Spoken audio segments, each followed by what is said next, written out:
Perfect questions, perfect answers. Introduction. God, spiritual life, those were such vague terms to me before I met Srila Prabhupada. I've always been interested in religion, but before I met the Krishna-conscious devotees, somehow I did not have the proper perspective needed to inquire fruitfully about spiritual life. The existence of a creator is only common sense. But who is God? Who am I? I had been to Hebrew school and had studied Oriental philosophy, but I could never get satisfying answers to my questions. I first heard the Hare Krishna mantra in Greenwich Village, New York, in late 1968. Hare Krishna, Krishna Krishna, Hare Hare, Hare Rama, Rama Rama, Hare Hare. The chanting was captivating, and it made me feel very comfortable. The mantra stuck in my mind, and I soon regretted that I had not taken a magazine from the devotees. As explained to me later, a transcendental seed had been planted that could eventually ripen into love of Godhead. Several months later, I came across a card with the Hare Krishna mantra on it. The card promised, quote, "Chant these names of God, and your life will be sublime," end quote. I would occasionally chant, and I found that the mantra did, in fact, give me a feeling of peace of mind. After graduating from college with a Bachelor of Science in Chemistry, I joined the Peace Corps in 1971 and went to India as a science teacher. In India, I inquired about the Hare Krishna movement. I was attracted by the chanting and intrigued by the philosophy, and I was curious about the movement's authenticity. I had visited the Krishna temple in New York several times before going to India, but I did not consider the seemingly austere life of a devotee for myself. In India, I first met the Krishna-conscious devotees at a festival they were holding in Calcutta during October of 1971. The devotees explained to me the purpose of yoga and the need to inquire about spiritual life. I began to feel that the rituals and ceremonies they practiced were not dull, sentimental obligations, but a real, sensible way of life. At first, however, it was very difficult for me to understand the philosophy of Krishna consciousness. In so many subtle ways, my Western upbringing prevented me from seeing things that were as plain as the nose on my face. Fortunately, the devotees convinced me of the need to practice some few basic austerities, and in this way I began to gain some insight into spiritual life. I can now recall how distant and tenuous were my concepts of spirituality and transcendental existence. I met Srila Prabhupada briefly at this time, in November of 1971, and shortly thereafter I decided to become a vegetarian. I was proud of being a vegetarian, but later Srila Prabhupada reminded me that even pigeons are too. In February of 1972, I met some devotees in Calcutta who invited me to a festival in Mayapur, a holy island 90 miles to the north. The festival was to be held in honor of Lord Chaitanya Mahaprabhu, who is considered an incarnation of Krishna himself.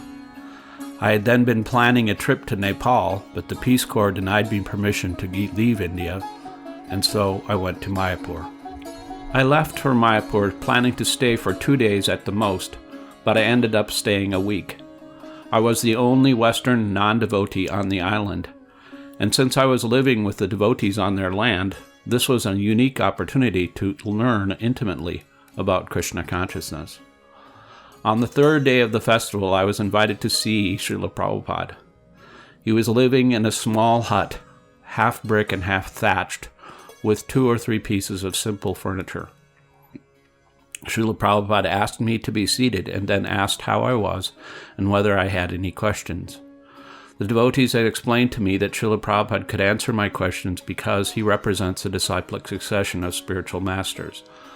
I thought that Srila Prabhupada might really know what is going on in the world. After all, his devotees claimed this, and I admired and respected them. So, with this in mind, I began to ask my questions. Inadvertently, I had approached a guru, or spiritual master, in the prescribed way, by submissively asking questions about spiritual life. Srila Prabhupada seemed pleased with me, and over the next several days he answered my questions. I asked them mostly from an academic point of view, but he always gave me personal answers that would actually spiritualize my life. His answers were logical, scientific, satisfying, and amazingly lucid. Before I met Srila Prabhupada and his disciples, spiritual life was always obscure and nebulous. But the discussions with Srila Prabhupada were realistic, clear, and exciting. Srila Prabhupada was patiently trying to help me understand that Krishna, God, is the supreme enjoyer, supreme friend, and supreme proprietor. I put forward many impediments to accepting the obvious, that I would have to become serious about God consciousness to understand God.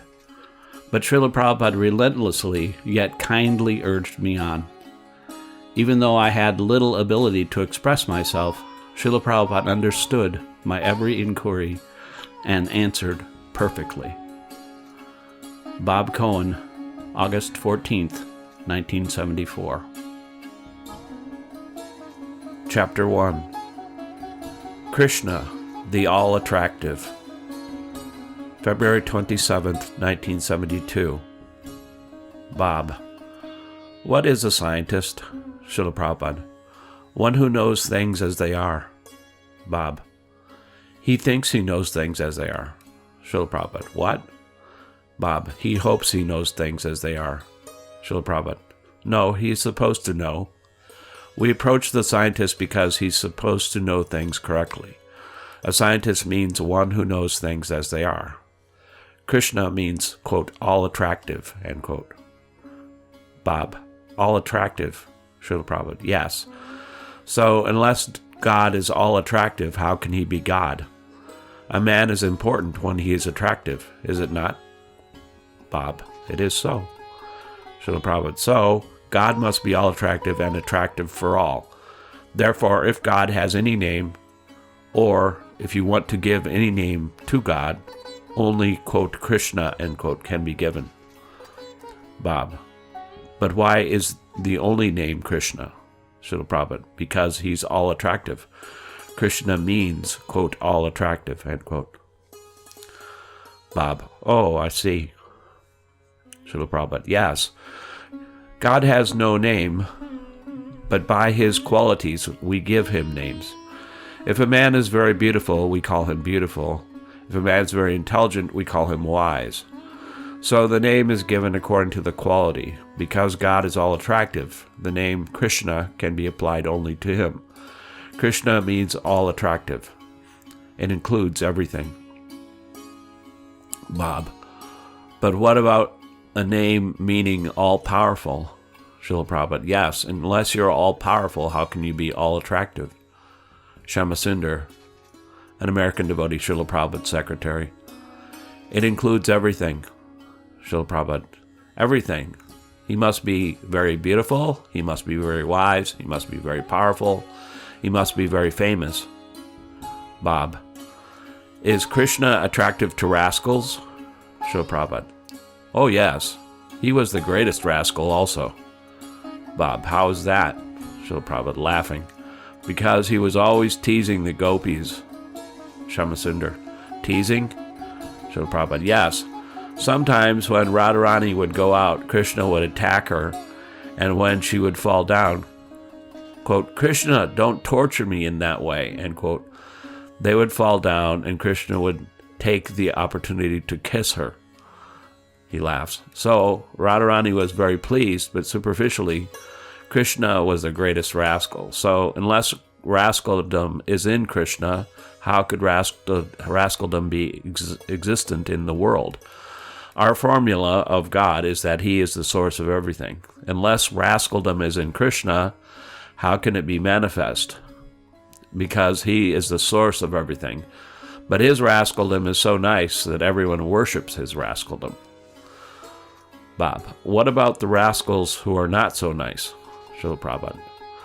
No, rascaldom is not nice, but Krishna is absolute. He is God, therefore his rascaldom is also good. Krishna is all good. God is good. Bob, yes.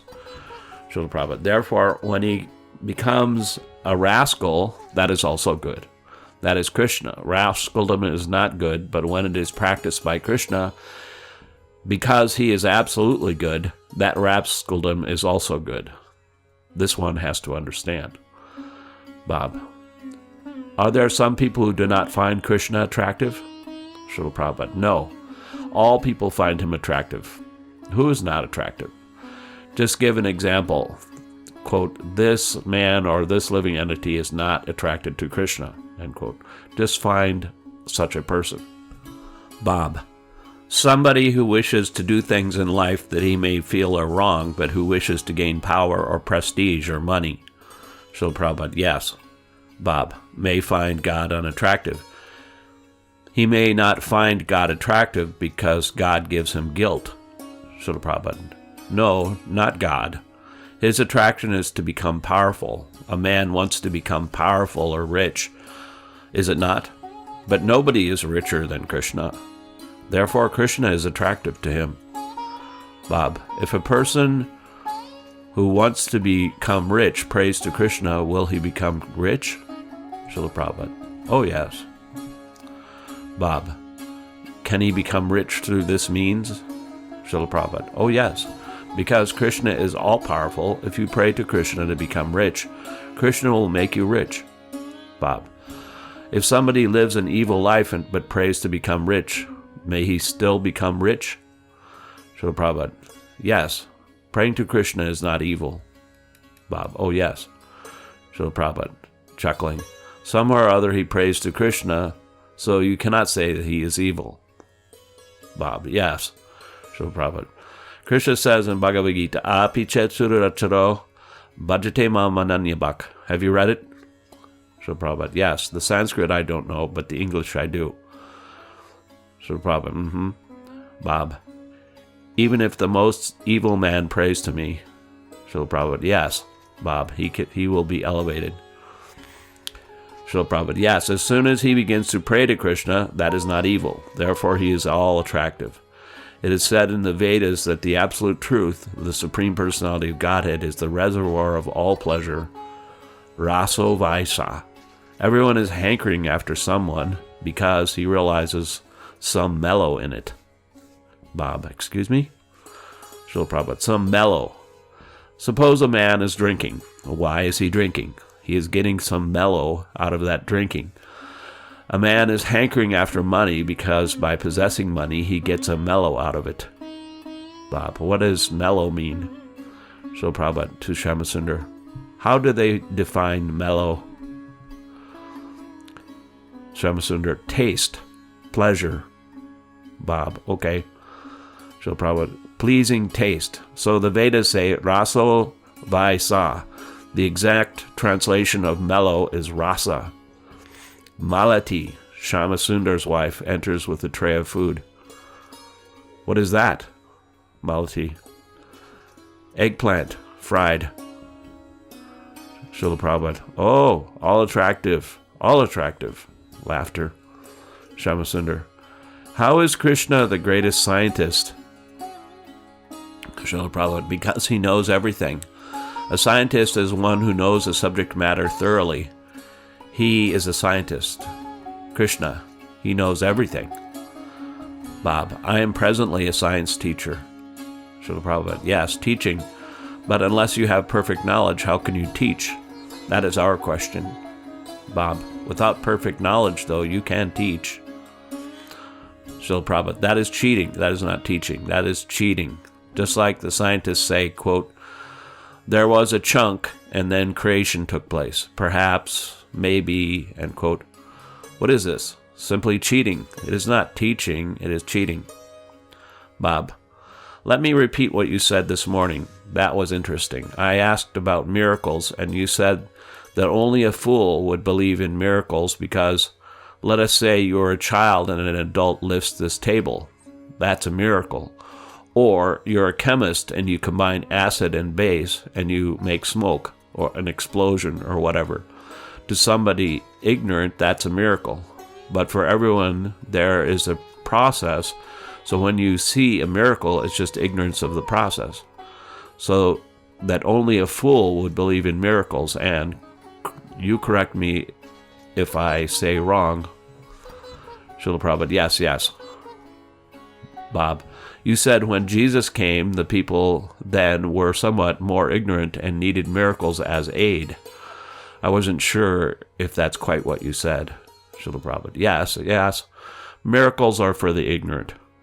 Bob, I had asked this in relation to all the miracle men you hear about in India. Srila Prabhupada, Krishna is the highest miracle man. Bob, yes. Srila Prabhupada, that is stated by Kunti. Bob, without perfect knowledge, I cannot teach some things. For example, I may, Srila Prabhupada, you can teach up to the point you know. Bob, yes, but I should not claim to teach more than I know. Srila Prabhupada, yes, that is cheating. Shamasundar, in other words, he can't teach the truth with partial knowledge. Srila Prabhupada, yes, that is not possible for any human being. A human being has imperfect senses, so how can he teach perfect knowledge? Suppose you see the sun as a disk. You have no means to approach the sun. If you say that we can see the sun by telescope and this and that, they are also made by you, and you are imperfect. So how can your machine be perfect? Therefore, your knowledge of the sun is imperfect. So don't teach about the sun unless you have perfect knowledge. That is cheating. Bob,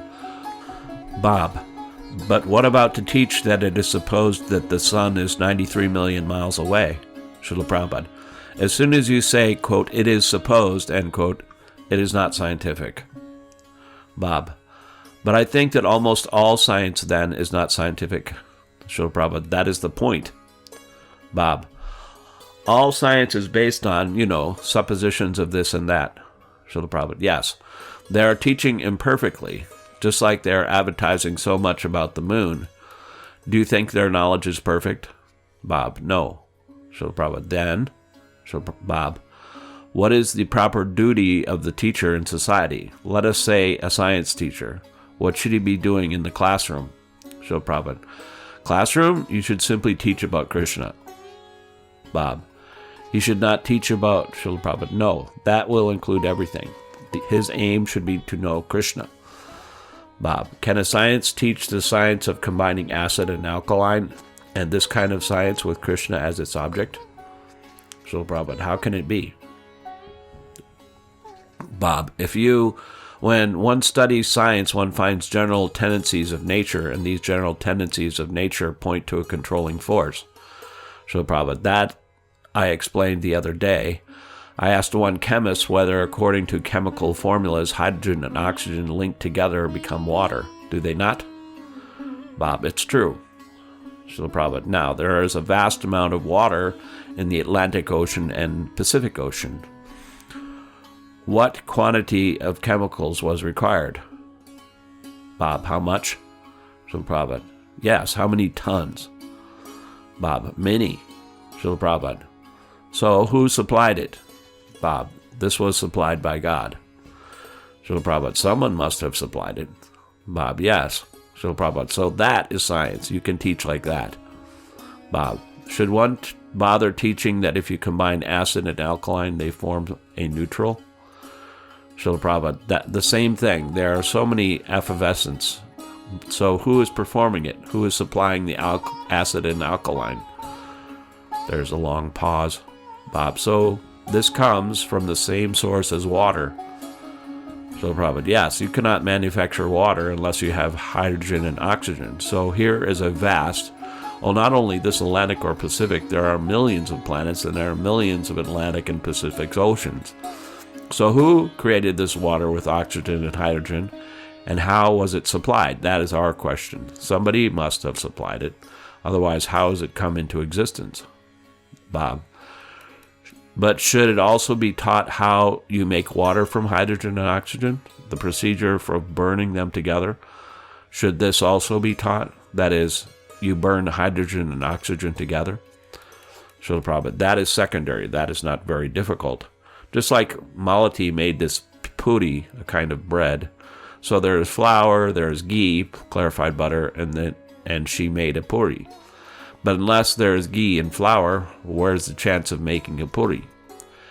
In the Bhagavad Gita, there is this statement, quote, earth, water, fire, air, ether, these are my energies, end quote. What is your body? This external body, that is your energy. Do you know that? Your body is made out of your energy. For example, I am eating. Bob, yes.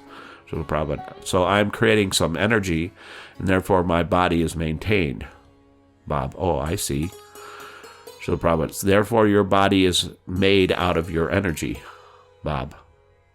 But when you eat the food, there is energy from the sun in the food. Srila Prabhupada. So I'm giving an example. I am creating some energy by digesting the food, and that is maintaining my body. If your energy supply is not proper, then your body becomes weak or unhealthy. Your body is made out of your own energy. Similarly, this gigantic cosmic body, the universe, is made out of Krishna's energy. How can you deny it? As your body is made out of energy, similarly, the universal body must be made by somebody's energy. That is Krishna. There's a long pause.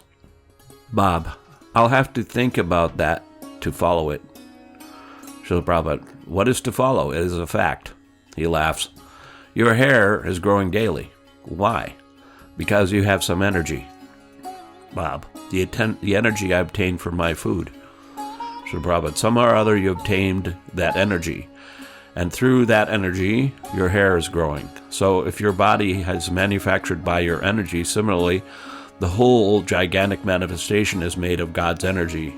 It is a fact. It is not your energy. Bob, yes. Oh, I see that. A devotee. Just like, aren't the planets in this universe the sun's energy, a product of the sun's energy? So the Prabhupada, yes, but who produced the sun? That is Krishna's energy, because it is heat. And Krishna says, Bhumir apo nalo vayu, quote, heat, that is my energy, end quote. The sun is the representation of the heating energy of Krishna. It is not your energy. You cannot say, quote, the sun is made by me, end quote. But somebody must have made it, and Krishna says that he did. So we believe Krishna. Therefore, we are Krishnaites. Bob, Krishnaites? Srila Prabhupada, yes, our knowledge is perfect. If I say that heat is the energy of Krishna, you cannot deny it because it is not your energy. In your body, there is a certain amount of heat. Similarly, heat is someone's energy. And who is that person? That is Krishna. Krishna says, yes, it is my energy, end quote. So, my knowledge is perfect. Because I take the version of the greatest scientist, I am the greatest scientist. I may be a fool, personally, but because I take knowledge from the greatest scientist, I am the greatest scientist. I have no difficulty. Bob, excuse me?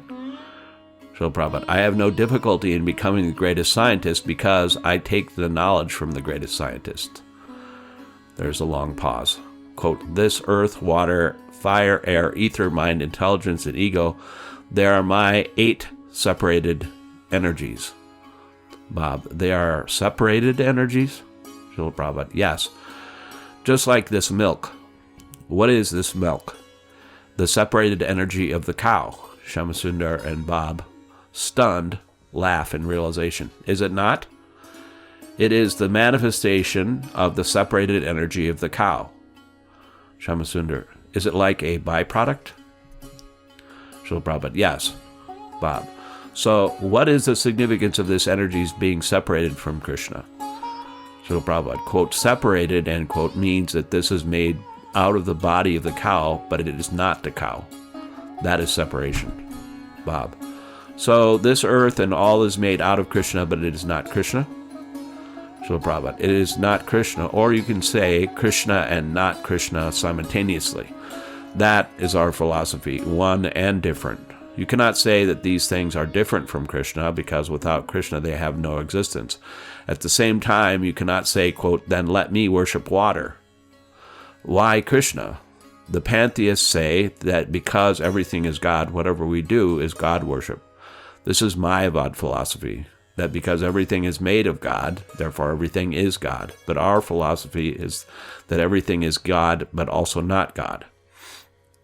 Bob, So what on earth is God? Is there anything on earth that is God? Srila Prabhupada, yes, because everything is made out of the energy of God, but that does not mean that by worshiping anything, you are worshiping God.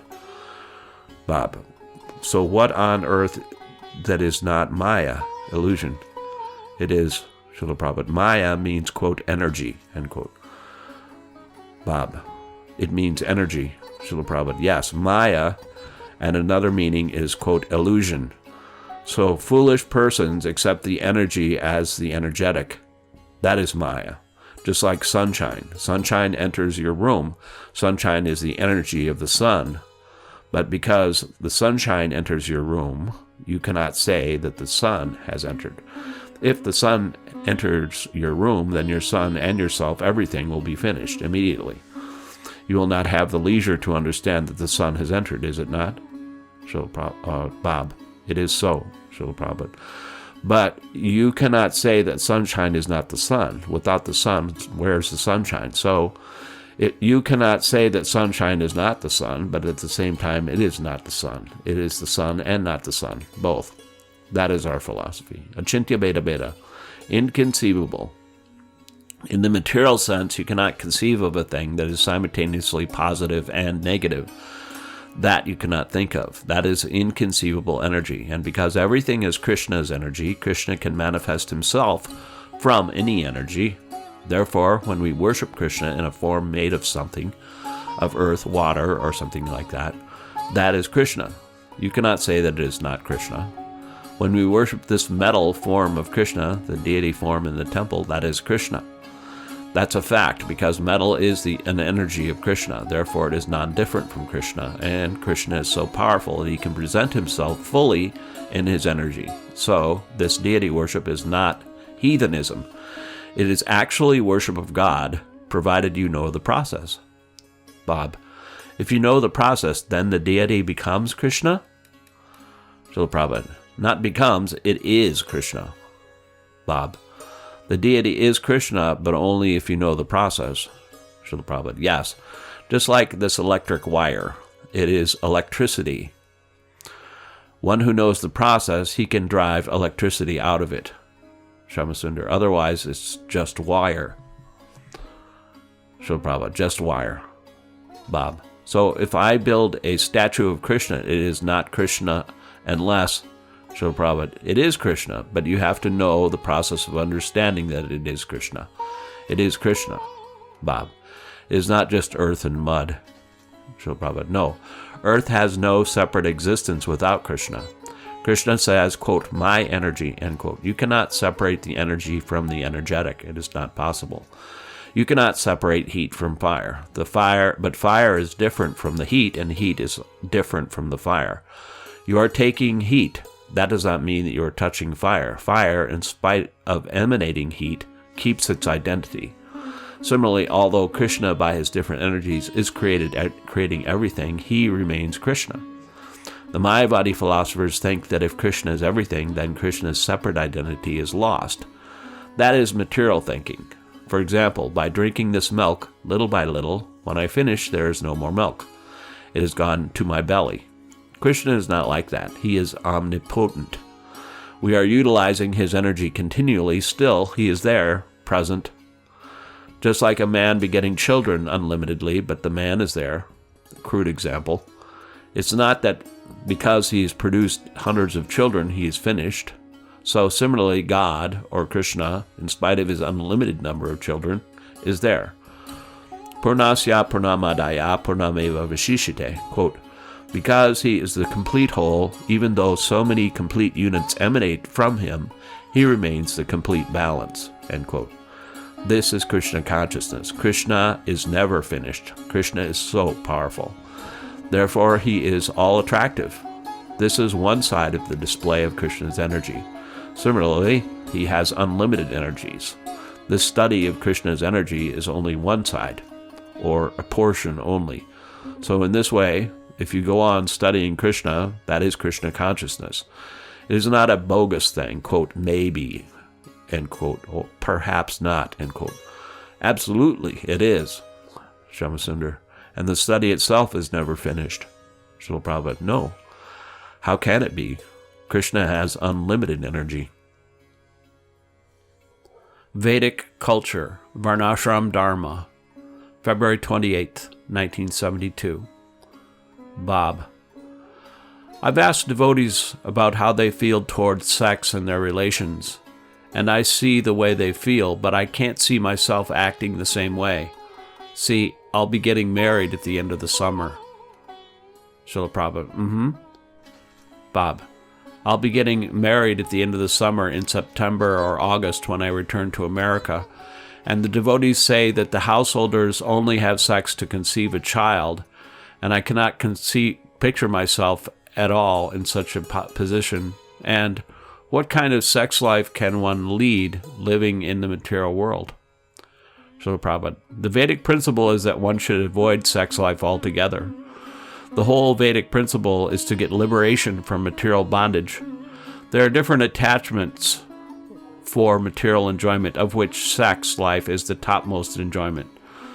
The Bhagavatam says that this material world, Pumsa striya maituni bhavamitam, man is attached to a woman and woman is attached to a man.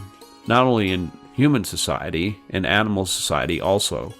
That attachment is the basic principle of material life. So, a woman is hankering or seeking after the association of a man, and a man is hankering or seeking for the association of a woman. All the fiction novels, dramas, cinema, and even ordinary advertisements that you see simply depict the attachment between man and woman. Even in the tailor shop, you will find in the window some man or some woman. Pravritir esha bhutanam nivritis tu mahaphalam. So this attachment is already there. Bob. Attachment between man and woman? Srila Prabhupada. Man and woman. So if you want to get liberation from this material world, then that attachment should be reduced to nil. Otherwise, simply further attachment. You will have to take rebirth, enter as a human being, or as a demigod, or as an animal, or a serpent, or as a bird, or a beast. You will have to take birth. So, this basic principle of increasing attachment is not our business, although it is the general tendency.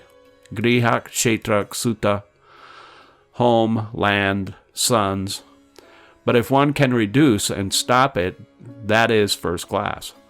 Therefore, our Vedic system is to first of all train a boy as a brahmachari. No sex life. The Vedic principle is to reduce attachment, not to increase it. Therefore, the whole system is called Varnasrama-dharma. The Indian system calls for Varna and Ashram, 4 social orders and 4 spiritual orders. Brahmacharya, celibate student life, Grihastha, married life, Vanaprastha, retired life, and Sannyas, renounced life. These are the spiritual orders, and the social orders consist of Brahmanas, intellectuals, Kshatriyas, administrators, Vaishyas, merchants and farmers, and Shudras, ordinary workers. So under this system, the regulative principles are so nice that even if one has a tendency to enjoy material life, he is so nicely molded that at last he achieves liberation and goes back home, back to Godhead. This is the process. So sex life is not required, but because we are attached to it, therefore there are some regulative principles under which it is maintained.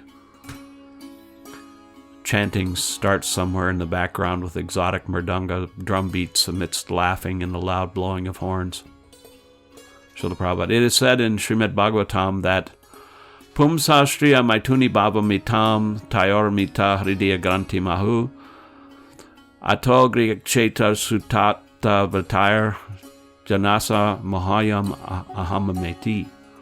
Srimad Bhagavatam 558. This sex life is the basic principle of the material life, attachment for a man or a woman. And when they are united, when man and woman are united, that attachment becomes increased, and that increased attachment will induce one to accumulate griha, a home, kshetra, land, sutta, children, apta, friendship or society, and vita. Vita means money. In this way, griyakshetra sutapa vitai, he becomes entangled. Janasya mohayam, This is the illusion. And by this illusion, he thinks, aham ameti, quote, I am this body, and anything in relationship with this body is mine, end quote. Bob, what is that again? Srila Prabhupada. This attachment increases. The material attachment involves thinking, quote, I am this body, and because I have this body in a particular place, that is my country, and that is going on. Quote, I'm American, I'm Indian, I'm German, I'm this, I'm that, this body. This is my country, and I shall sacrifice everything for my country and society, end quote. So in this way, the illusion increases, and under this illusion, when he dies, he gets another body. That may be a superior body or inferior body according to his karma. So if he gets a superior body, that is also an entanglement, even if he goes to the heavenly planets. But if he becomes a cat or dog, then his life is lost, or a tree. There is every chance of it. So this science is not known to the world, how the soul is transmigrating from one body to another, and how he's being entrapped in different types of bodies. This science is unknown. Therefore, when Arjuna was speaking, quote, if I kill my brother, if I kill my grandfather on the other side, end quote, he was simply thinking on the basis of the bodily concept of life. But when his problems could not be solved, he surrendered to Krishna and accepted him as spiritual master. And when Krishna became his spiritual master, he chastised Arjuna in the beginning. Asocyan avasonchastram pragnavadam chabasase gatatun agatasum cha nanusochanti pandita. Quote, you are talking like a learned man, but you are fool number one because you're talking about the bodily concept of life, end quote. So this sex life increases the bodily concept of life. Therefore, the whole process is to reduce it to nil. Bob, to reduce it over the stages of your life? Srila Prabhupada, yes, reduce it. A boy is trained as a student up to 25 years, restricting sex life, brahmachari. So some of the boys remain Naishtika brahmachari, celibate for life, because they're given education and they become fully conversant with spiritual knowledge. They don't want to marry. That is also restricted. He cannot have sex life without being married. Therefore, in human society, there's marriage, not in animal society. But people are gradually descending from human society to animal society. They're forgetting marriage. That is also predicted in the Shastras. Dampatye Brutnichir Hetu. In the Kali Yuga, the present age of coral, eventually there will be no marriage performances. The boy and the girl will simply agree to live together, and their relationship will exist on sexual power. If the man or the woman is deficient in sex life, then there is divorce. So, for this philosophy, there are many Western philosophers, like Freud and others, who have written so many books. But according to Vedic culture, we are interested in sex only for begetting children, that's all, not to study the psychology of sex life. There is already natural psychology for that. Even if one does not read any philosophy sexually inclined, nobody is taught it in the schools and colleges. Everyone already knows how to do it. He laughs. That is the general tendency, but education should be given to stop it. That is real education. There's a long pause filled with the sound of bicycle horns, children playing, and throngs of people calling to one another. Bob, presently in America, that's a radical concept. Srila Prabhupada, well, in America there are so many things that require reformation, and this Krishna consciousness movement will bring that. I went to your country and saw that the boys and girls were living like friends, so I said to my students, quote, you cannot live together as friends. You must get yourselves married, end quote. Bob, many people see that even marriage is not sacred, so they find no desire to marry because people get married, and if things are not proper, they get a divorce so very easily. Srila Prabhupada, yes, that also. Bob, that some people feel that to get married is not meaningful. Srila Prabhupada, no, their idea is that marriage is for legalized prostitution. They think like that, but that is not marriage. Even that Christian paper, what is that? Watch? Shamasundar, Watchtower. Srila Prabhupada, Watchtower, it has criticized that one priest has allowed a marriage between two men, homosexuality. So these things are all going on. They take it purely for prostitution, that's all. So therefore people are thinking, what is the use of keeping a regular prostitute at such heavy expenditure? Better not to have this, end quote. Shamasundar, you use the example of the cow and the market. Srila Prabhupada, yes, when the milk is available in the marketplace, what is the use of keeping a cow? Everyone laughs. It is a very abominable condition in the Western countries. I have seen it here also in India. Gradually it is coming. Therefore, we have started this Krishna consciousness movement to educate people in the essential principles of spiritual life. It is not a sectarian religious cult movement. It is a cultural movement for everyone's benefit. Chapter 3. The Real Goal of Life.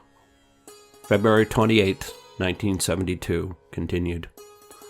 Srila Prabhupada. This movement is especially meant to enable a human being to reach the real goal of life. Bob. The real goal? Srila Prabhupada. The real goal of life. Bob. Is the real goal of life to know God? Srila Prabhupada. Yes. To go back home, back to Godhead. That is the real goal of life. The water that comes from the sea forms clouds. The clouds fall down as rain, and the actual goal is to flow down the river and again enter the sea.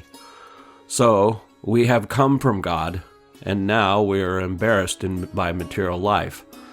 Therefore, our aim should be to get out of this embarrassing situation and go back home, back to Godhead. That is the real goal of life. Mam upetyajan punarjanma dukalayam ashashvatam napnu vanti mahatmana samsiddhi paramam gata. Quote, after attaining me, the great souls who are yogis in devotion never return to this temporary world which is full of miseries because they have attained the highest perfection. End quote. That is the version of Bhagavad Gita. If anyone comes to me, mam upetya, he does not come back again. Where? To this place, Dukalayam Ashashvatam. This place is the abode of miseries. Everyone knows, but they have been befooled by so-called leaders. Material life is miserable life. Krishna says, God says, that this place is Dukalayam. It is a place of miseries. It is also Ashashvatam, temporary. You cannot make a compromise. Quote, all right, let it be miserable. I shall remain here as an American or Indian. End quote. No. That also you cannot do. You cannot remain as an American. You may think that having been born in America, you are very happy, but you cannot remain an American for long. You will have to be kicked out of that place, and your next life you do not know. Therefore, it is Dukalayam Ashashvatam, temporary and miserable. That is our philosophy. Bob. But when you have some knowledge of God, then life is not so miserable? Srila Prabhupada. No, some knowledge will not do. You must have perfect knowledge. Janma karma chame devyam evam yo vede tattvata. Tattvata means, quote, perfectly, end quote. Perfect knowledge is being taught in Bhagavad Gita. So we are giving everyone in human society a chance to learn Bhagavad Gita as it is and make his life perfect. That is the Krishna consciousness movement. What does your science say about the transmigration of the soul? Bob. I think that science cannot deny or affirm it. Science does not know it. Srila Prabhupada. Therefore, I say that science is imperfect. Bob. Science may, though, say something. It is said in science that energy is never destroyed. It is changed. Srila Prabhupada. That's all right. But how the energy is working in the future, that science does not know. How is the energy diverted? How, by different manipulations, is the energy working differently? For instance, electrical energy. By different handling, it is operating the heater and it is operating the refrigerator. They are just the opposite, but the electrical energy is the same. Similarly, this energy, living energy, how is it being directed? Which way is it going? How is it fructifying in the next life? That they do not know. But in Bhagavad Gita, it is very simply stated, Vasamsi jinani yatavahaya. You are covered by a dress, a shirt. When this shirt is unusable, you change it. Similarly, this body is just like a shirt and coat. When it is no longer workable, we have to change it. Bob. What is the quote we, end quote, that has to change? What is the constant? Srila Prabhupada. That is the soul. Bob. From one life to the next? Srila Prabhupada. That is the soul, I. What, quote, you, end quote, is speaking? You. What, quote, I, end quote, is speaking? Identity, Atma, or soul. Bob. My soul is different from your soul? Srila Prabhupada. Yes. You are an individual soul, and I am an individual soul. Bob. You have removed yourself from karmic influences. If I was to remove myself from karmic influences, would our souls be the same or different? Srila Prabhupada. The soul is of the same quality in all. You are under a certain conception of life at the present moment, and these countrymen of yours, the Krishna conscious devotees, were under a certain conception of life, but by training, they have taken to another conception of life. So the ultimate training is how to become Krishna conscious. That is the perfection. Bob. If two people are Krishna conscious, is their soul the same? Srila Prabhupada. The soul is always the same. Bob. In each person it is the same? Srila Prabhupada. Yes. Bob, pointing to two devotees. If these two are Krishna conscious, are their souls the same? Srila Prabhupada. The soul is the same, but always individual, even if one is not Krishna conscious. For instance, you are a human being and I am a human being. Even if I am not a Christian, even if you are not a Hindu, we are still human beings. Similarly, the soul may not be Krishna conscious, or he may be Krishna conscious, it doesn't matter. But the soul is the soul. Bob, can you tell me more about this? Srila Prabhupada. The soul. As pure spirit, all souls are equal, even in an animal. Therefore it is said, Pandita Samadarshana. Those who are actually learned do not see the outward covering, either in a human being or in an animal. Bob. If I may ask another question on this? Srila Prabhupada. Yes. Bob. I have considered the soul somewhat as part of God. At times I think I feel God. I'm here, and you may say God is here. So if the soul is inside me, then should I be able to feel God inside me? Not all of God, I mean, but a Srila Prabhupada, part of God. Bob. But I don't feel God in me, but God may be here, separate from me. But should I be able to feel God inside me since my soul is part of God? Srila Prabhupada. Yes, God is inside also. God is everywhere. God is inside and outside also. This is to be known. Bob. How do you feel God inside you? Srila Prabhupada. Not in the beginning, but you have to know from the Shastra, scriptures, by the Vedic information. For instance, in the Bhagavad Gita, it is said, Ishvara sarvabhutanam hridayeshu arjunatistati. God is there in everyone's heart. Paramanu chayantarastam. God is also within every atom. So this is the first information. And then, by the yogic process, you have to realize it. Bob. Yogic process? Srila Prabhupada. Yes. Bob. Is chanting Hare Krishna such a yogic process? Srila Prabhupada. Yes, it is also a yogic process. Bob. What kind of yogic process must I do to find out, to feel this information, to feel the soul inside? Srila Prabhupada. Yes, there are many different yogic processes, but for this age, this process is very nice. Bob. Chanting. Srila Prabhupada. Yes. Bob. Through this, I can feel not only God outside, but God inside. Srila Prabhupada. You'll understand everything of God, how God is inside, how God is outside, how God is working. Everything will be revealed. By this attitude of service, God will reveal himself. You cannot understand God by your own endeavor. only if God reveals himself.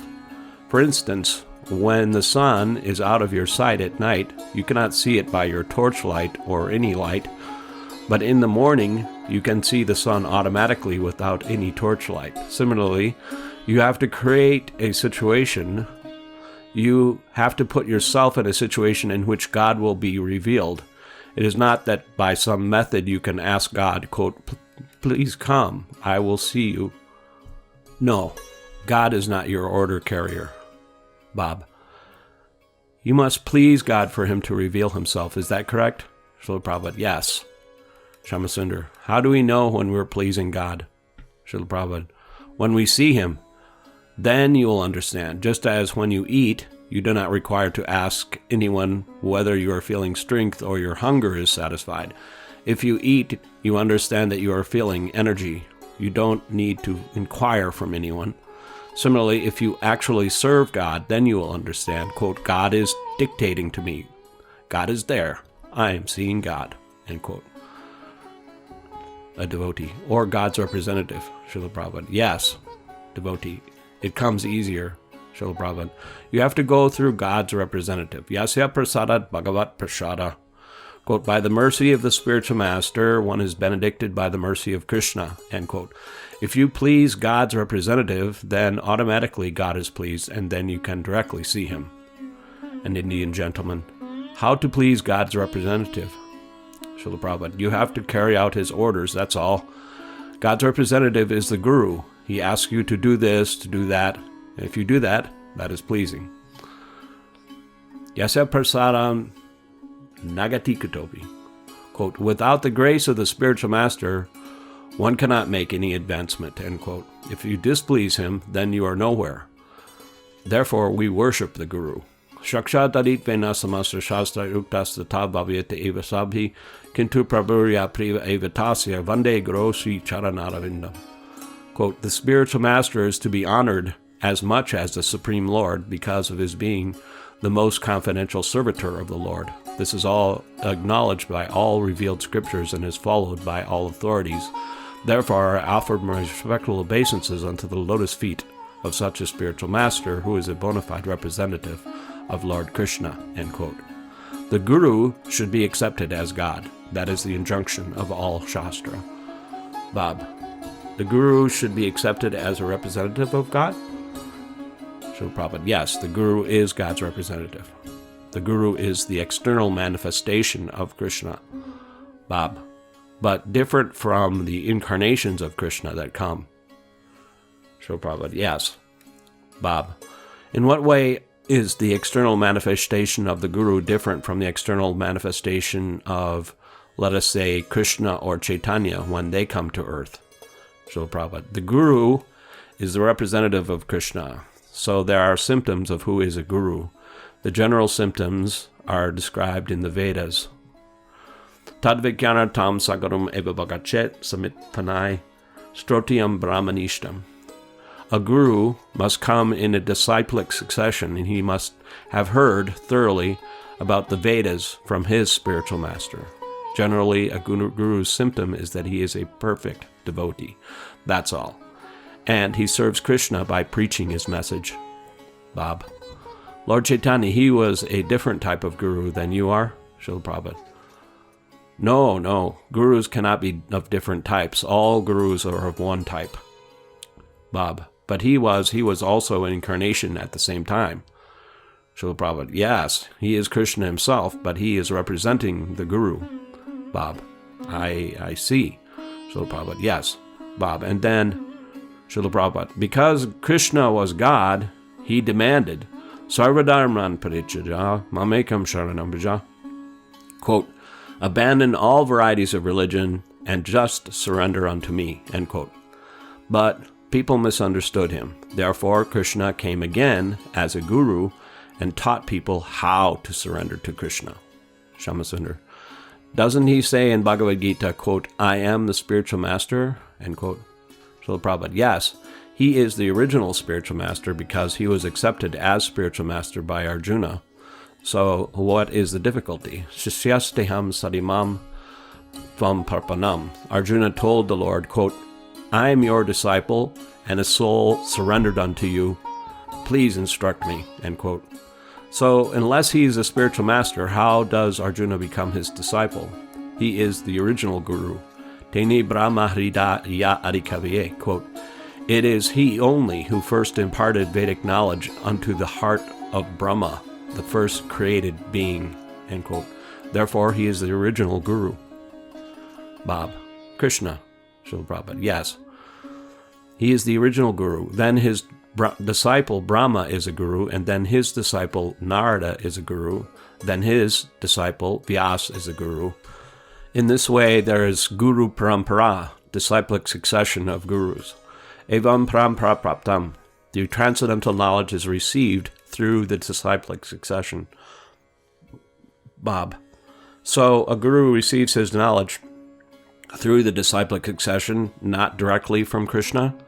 Do receive some knowledge directly from Krishna? Srila Prabhupada. Yes, Krishna's direct instruction is there, Bhagavad Gita. Bob.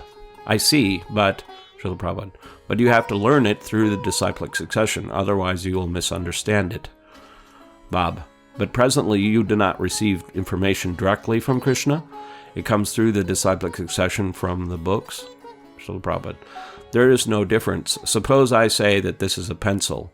If you say to him, there is a pencil, and if he says to another man, quote, this is a pencil, then what is the difference between his instruction and my instructions? Bob. Krishna's mercy allows you to know this now. Srila Prabhupada. You can take Krishna's mercy also, provided it is delivered as it is, just as we are teaching Bhagavad Gita. In Bhagavad Gita, Krishna says, Sarvadharman Parityajya Mamekam Sharanam Vraja. Quote, just give up all other forms of religion and simply surrender unto me, end quote. Now, we are saying that you should give up everything and surrender to Krishna. Therefore, there is no difference between Krishna's instructions and our instruction. There is no deviation. So if you receive knowledge in that perfect way, that is as good as receiving knowledge directly from Krishna. But we don't change anything. Bob. When I pray reverently, faithfully, does Krishna hear me? Srila Prabhupada. Yes. Bob. From me to him? Srila Prabhupada. Yes, because he is within your heart. He is always hearing you, whether you are praying or not praying. When you're doing some nonsense, he is also hearing you. And when you pray, that is very good. Welcome. Bob. To Krishna's ear, is praying louder than nonsense? Srila Prabhupada. No, he is all perfect. He can hear everything. Even if you don't speak, even if you simply think, quote, I shall do it, end quote, then he hears you. Sarvasya Chaham Hari Sanivesto. Krishna is seated in everyone's heart. Bob. But one should pray, is that so? Srila Prabhupada. That is his business, praying. Bob. Whose business? Srila Prabhupada. Every living entity's. That is the only business. Eko Bahonam Yo Vedadati Kamam. That is stated in the Vedas. Bob, what does that mean? Srila Prabhupada. He supplies everything to everyone. He is supplying food to everyone. So he is the Father. So why should you not pray, quote, Father, give me this, end quote. Just as in the Christian Bible there is, quote, Father, give us our daily bread, end quote. That is good. They are accepting the Supreme Father. But grown-up children should not ask from the Father. Rather, they should be prepared to serve the Father. That is bhakti, devotion. Bob. My questions you solve so nicely. Everyone laughs with affection. Srila Prabhupada. Thank you very much. Bob. So, should I ask you another question now? Srila Prabhupada. Oh, yes. Yes. Chapter 4. The Three Modes of Nature. February 28, 1972. Bob. I've read that there are three gunas, passion, ignorance, and goodness, in life. I was wishing that you would explain this somewhat, especially what is meant by the mode of ignorance and the mode of goodness. Srila Prabhupada. In goodness, you can understand things, knowledge. You can know that there's God, that this world is created by Him, and so many things, actual things. The sun is this, the moon is this, perfect knowledge. If one has some knowledge, even though it may not be perfect, that is goodness. And in passion, one identifies with his material body and tries to gratify his senses. That is passion. And ignorance is animal life. In ignorance, one does not know what God is, how to become happy, why we're in this world. For example, if you take an animal to the slaughterhouse, it will go. This is ignorance. But a man will protest. If a goat is to be killed after 5 minutes, but you give it a morsel of grass, it is happy because it is eating. Just like a child, even if you're planning to kill her or kill him, he is happy and laughs because he's innocent. That is ignorance. Bob. Being in these modes determines your karma. Is that correct? Srila Prabhupada. Yes, according to the association of the modes of nature, your activities are being contaminated. Karmanam gunasangosya sadasad yonijonmishu. A man gets a higher birth or lower birth according to the association of the gunas, or modes of nature. Bob. So, cheating and like that, what mode is that? Srila Prabhupada. Cheating is mixed passion and ignorance. Suppose one man cheats another. That means he wants to obtain something. He's passionate. But if he commits murder, he does not know that he will have to suffer for it. So it is a mixture of passion and ignorance. Bob. And what about when somebody helps another person? Srila Prabhupada. That is goodness. Bob. Why is that goodness? What intelligence is that? I mean, this represents knowledge of what? You said that goodness is when you have knowledge. Srila Prabhupada. Yes. Bob. Intelligence. Srila Prabhupada. Yes. Bob. So helping another person? Srila Prabhupada. That means that he's ignorant and you're trying to enlighten him. Bob. So giving intelligence. Srila Prabhupada. Yes, that is goodness. Bob. And what about just giving assistance? Srila Prabhupada. That is also goodness. Bob. If a beggar has nothing and you give him alms? Srila Prabhupada. So that may still be goodness, but in your Bowery Street, they give some charity, and immediately he purchases a bottle of wine and drinks it and lies down flat. I'll laugh. So that is charity, but that is not goodness. That is ignorance. Bob. Charity is ignorance? Srila Prabhupada. There are 3 kinds of charities: good, passionate, and ignorant. Goodness is giving charity when charity must be given, just like this Krishna consciousness movement. If anyone gives charity to this movement, that is goodness, because it is spreading God consciousness, Krishna consciousness. That is goodness. And if one gives charity for some return, that is passion. And if somebody gives in charity in an improper time and place without respect to an unworthy person, just like the Bowery man, that is ignorance. But Krishna says, Yet karoshi yet asnasi yot juhosi dadasyat. Quote, all that you do, all that you eat, all that you offer and give away, as well as all austerities that you may perform, should be done as an offering unto me. End quote. If Krishna takes, that is the perfection of charity. Or anyone who is a representative of Krishna, if he takes, that is perfection. Bob. And what kind of charity is it when you give food to somebody who is hungry? Srila Prabhupada. Well, that depends on the circumstances. For example, a doctor has forbidden his patient to take any solid food, and if the patient is asking, quote, give me some solids, end quote, and if you give him solid food in charity, then you are not doing good to him. That is ignorance. Bob. Are the devotees beyond accumulating karma? These devotees, do they feel karma? Do they work in these modes? Are they in the mode of goodness? Srila Prabhupada. They are above goodness. Sudasattva. The devotees are not in this material world. They are in the spiritual world. That is stated in the Bhagavad Gita. Mam chio vabhicharena bhakti yogena sevate saganan samatityaitan brahma bhuyaya kalpate. Quote, one who engages in full devotional service, who does not fall down in any circumstances, at once transcends the modes of material nature and thus comes to the level of Brahman. End quote. Devotees are neither in goodness, passion, nor ignorance. They are transcendental to all these qualities. Bob.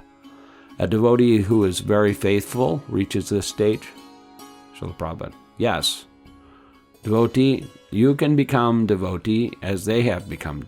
It is not difficult. Simply, you have to engage yourself in the transcendental loving service of the Lord. That is all. Bob.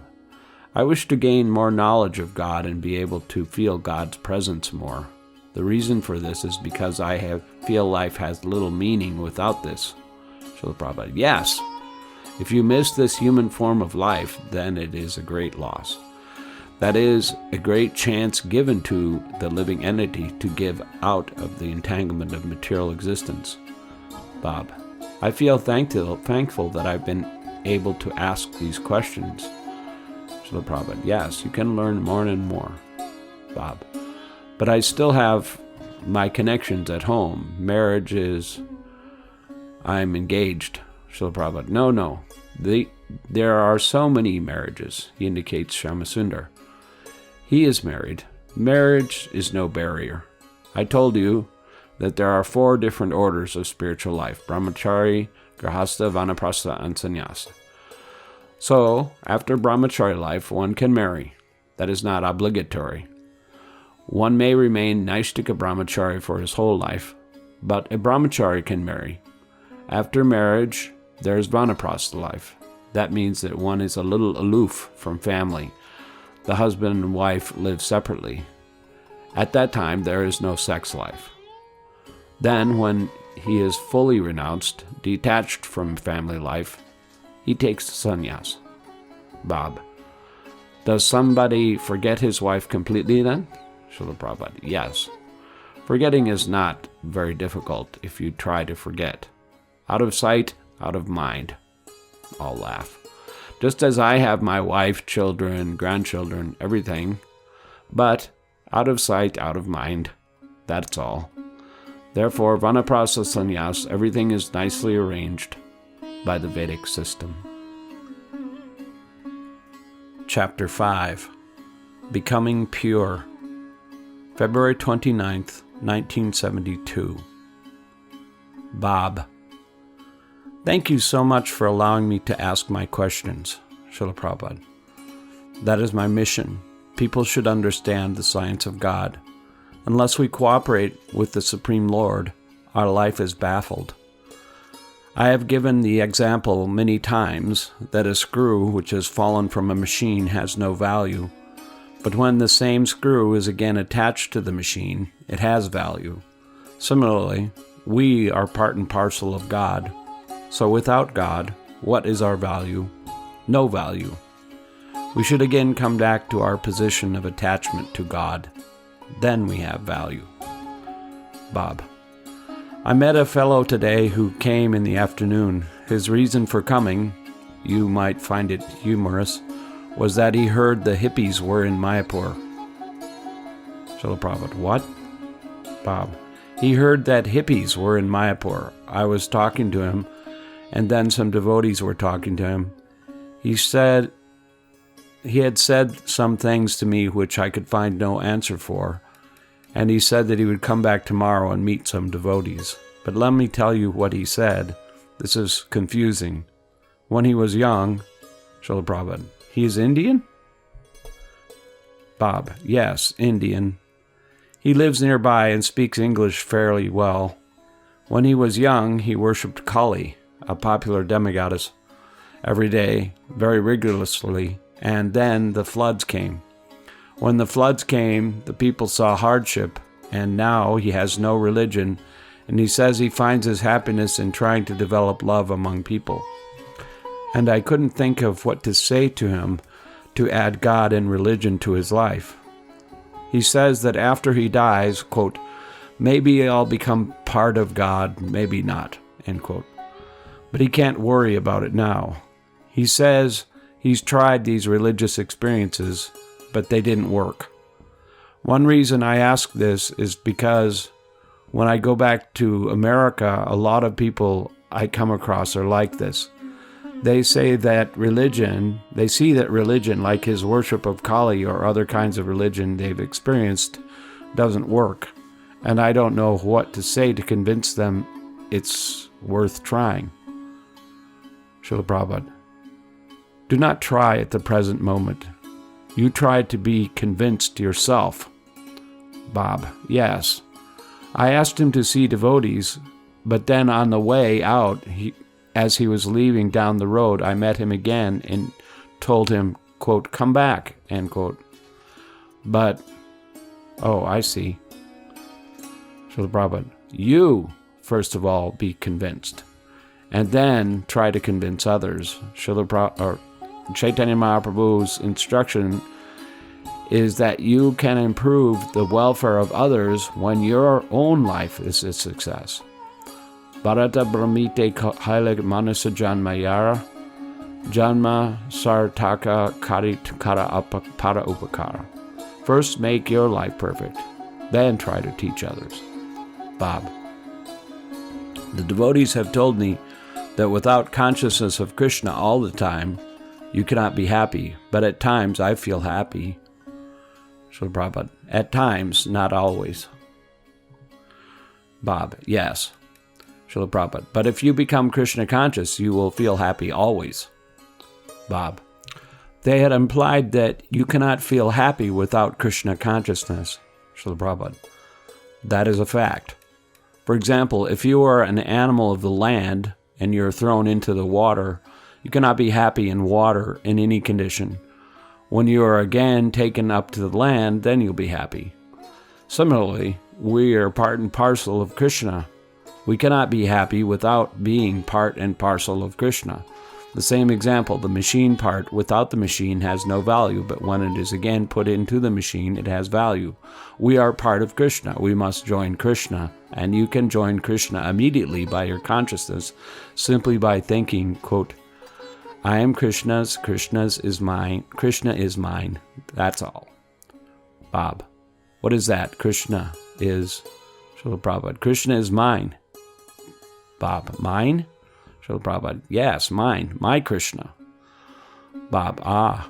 Srila Prabhupada. Krishna is mine. Krishna is mine. Bob. Yes. Srila Prabhupada. And I am Krishna's. That is our actual position. Bob. We are part of Krishna. Srila Prabhupada. Yes. Everything is part and parcel of Krishna because everything is generated by the energy of Krishna and everything is the energy of Krishna. An Indian gentleman. Srila Prabhupada, I have one question. What is the status of service minus devotion? Srila Prabhupada, That is not service. That is business. Everyone laughs. For example, here in Mayapur, we have employed a contractor. That is not service. That is business. Is it not? Sometimes they will advertise, quote, our consumers are our master, or customers are our masters, end quote. Is it not? But in spite of the flowery language, quote, our customers are our masters, end quote, this is business, because nobody is a qualified customer unless he pays. But service is not like that. Service, Chaitanya Mahaprabhu prays to Krishna. Yata tata vavidatu lampato mat pranastu se evanapara. Quote, you do whatever you like, but still you are my worshipable Lord, end quote. That is service. Quote, I don't ask any return from you, end quote. That is service. When you expect some return, that is business. Bob. I wish to ask you to advise me on how I can come to feel closer to God. I'll be leaving you soon, and I'm Srila Prabhupada. You have to be purified. Bob. I come to the temple at times, and when I leave, I'm not sure how much I take with me. Srila Prabhupada. It does not take much time. Within 6 months, you will realize your progress, but you have to follow the regulative principles. Then it will be all right. Just like these boys and girls are doing. Bob, yes, I see. Srila Prabhupada, they have no tendency for going to the cinema or going to the hotel. No, they have stopped all anarthas, all unnecessary things. Bob, I feel that when I go back, they'll... Srila Prabhupada, the whole human life is meant for purification. Bob, yes. Srila Prabhupada, Tapo divyam puttakatyena sattvam sudayat yasmat brahma sukhayam tvadantam. Sattva means existence. If you don't purify your existence, then you'll have to change your body from this body to that. Sometimes it may be higher, sometimes lower. For example, if you don't cure a disease, it can put you into trouble in so many ways. Similarly, if you don't purify your existence, then you'll have to transmigrate from one body to another. There are very subtle laws of nature. Now, there's no guarantee that you'll get a very comfortable body or an American body. Therefore, it is essential for the human being to purify his existence. Unless you purify your existence, you will hanker after happiness, but will not always be happy. Bob, when I go to my job in New York, I hope I'll become pure, but I'm sure that I won't become as pure as your devotees here. I don't see myself doing that. Srila Prabhupada, you can do as they are doing. They were not pure in the beginning. Now they are pure. Similarly, you can become pure. For example, in your childhood, you were not educated, but now you're educated. Bob, so what are the things that I may do? When I go back, I must... Srila Prabhupada, when do you go back? Bob, I'll be going back to Chaibas to do my work there, and... Srila Prabhupada, what is there in Chaibas? Bob, that is where I do my teaching. I live there.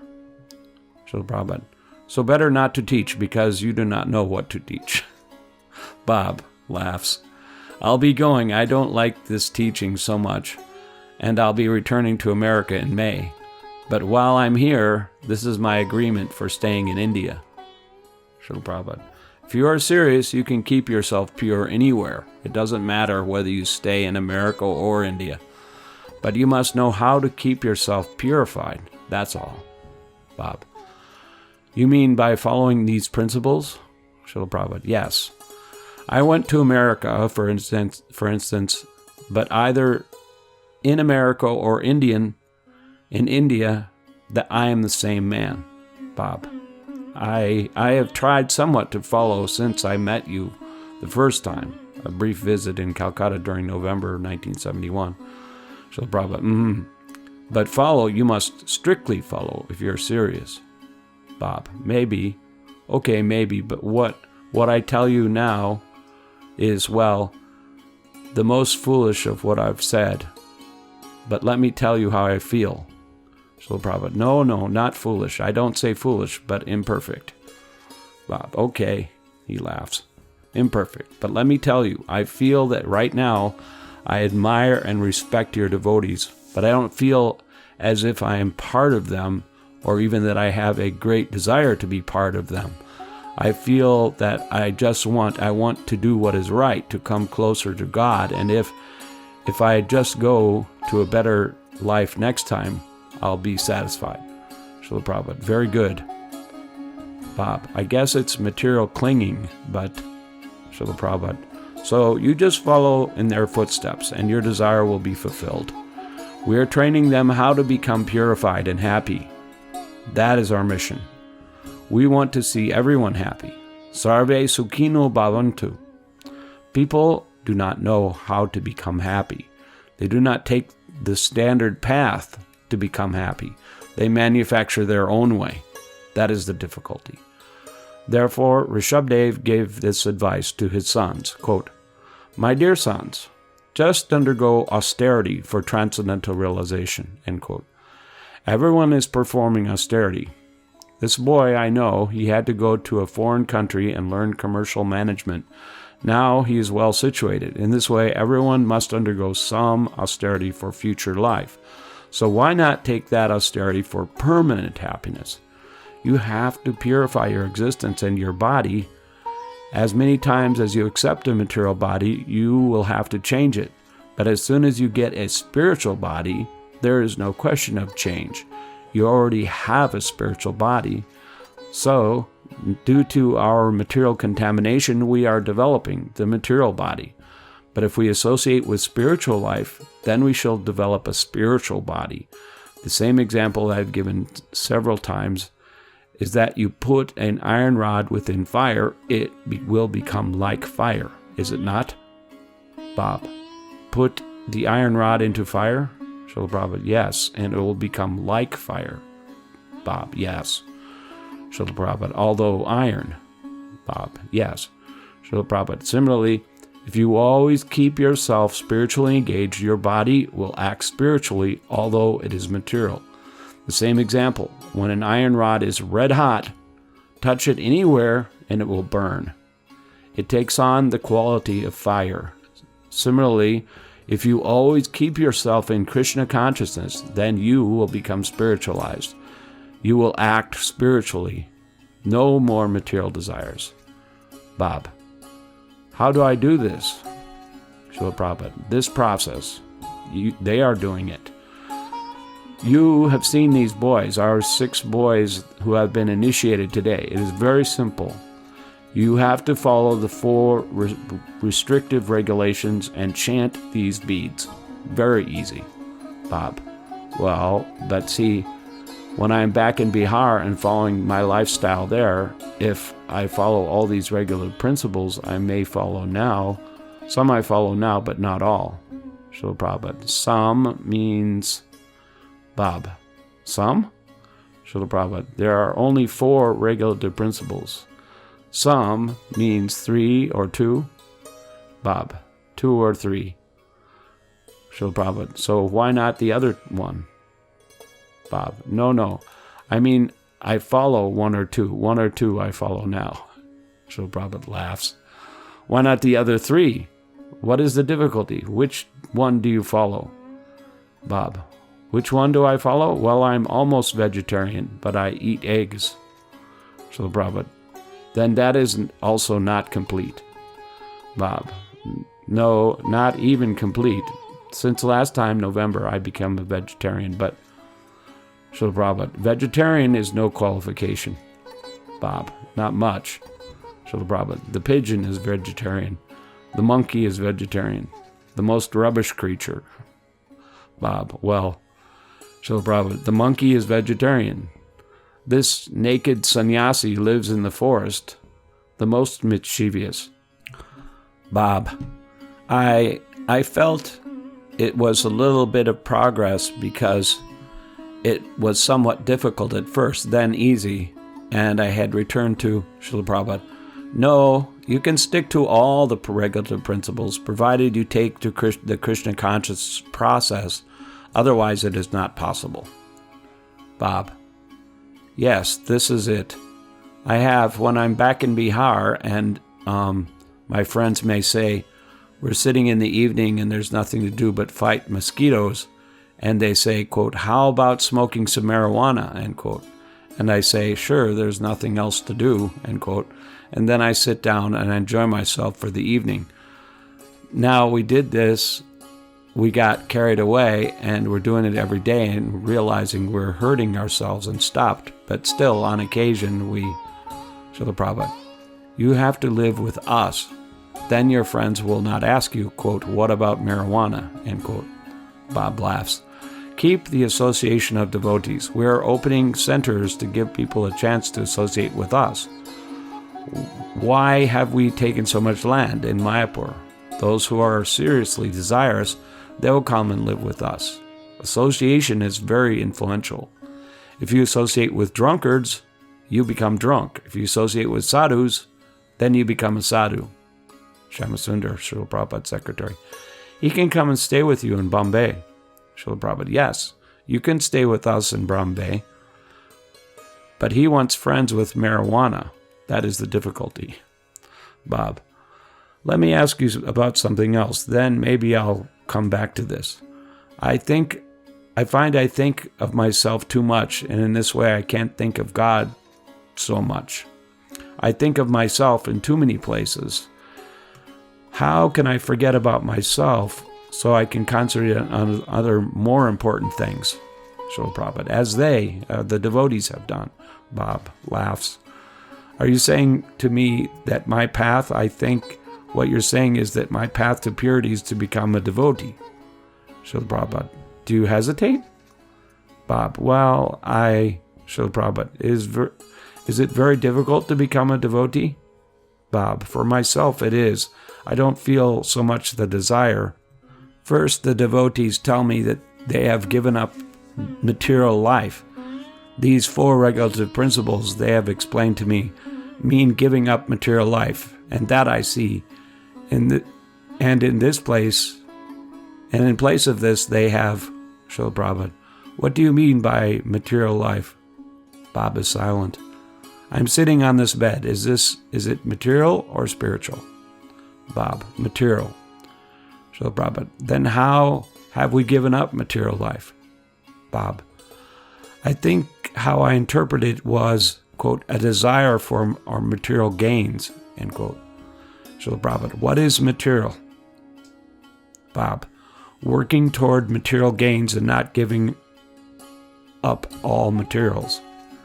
Srila Prabhupada, material life means when you desire to gratify your senses, that is material life. And when you desire to serve God, that is spiritual life. That is the difference between material life and spiritual life. Now we are trying to serve our senses, but instead of our serving the senses, when we serve God, that is spiritual life. What is the difference between our activities and others' activities? We are using everything, table, chair, bed, tape recorder, typewriter. So what is the difference? The difference is that we are using everything for Krishna. Bob, the devotees have said that the sensual pleasures they have given up are replaced with spiritual kinds of pleasures. But, see, I haven't felt this. Srila Prabhupada, spiritual pleasures come when you desire to please Krishna. That is spiritual pleasure. For example, a mother is more pleased by feeding her son. She's not eating, but when she sees that her son is eating very nicely, then she becomes pleased. Bob, spiritual pleasure then is pleasing God. So Prabhupada, spiritual pleasure means the pleasure of Krishna. Bob, pleasing Krishna. So Prabhupada, yes, material pleasure means the pleasure of the senses, that's all. This is the difference. When you try to please Krishna, that is spiritual pleasure.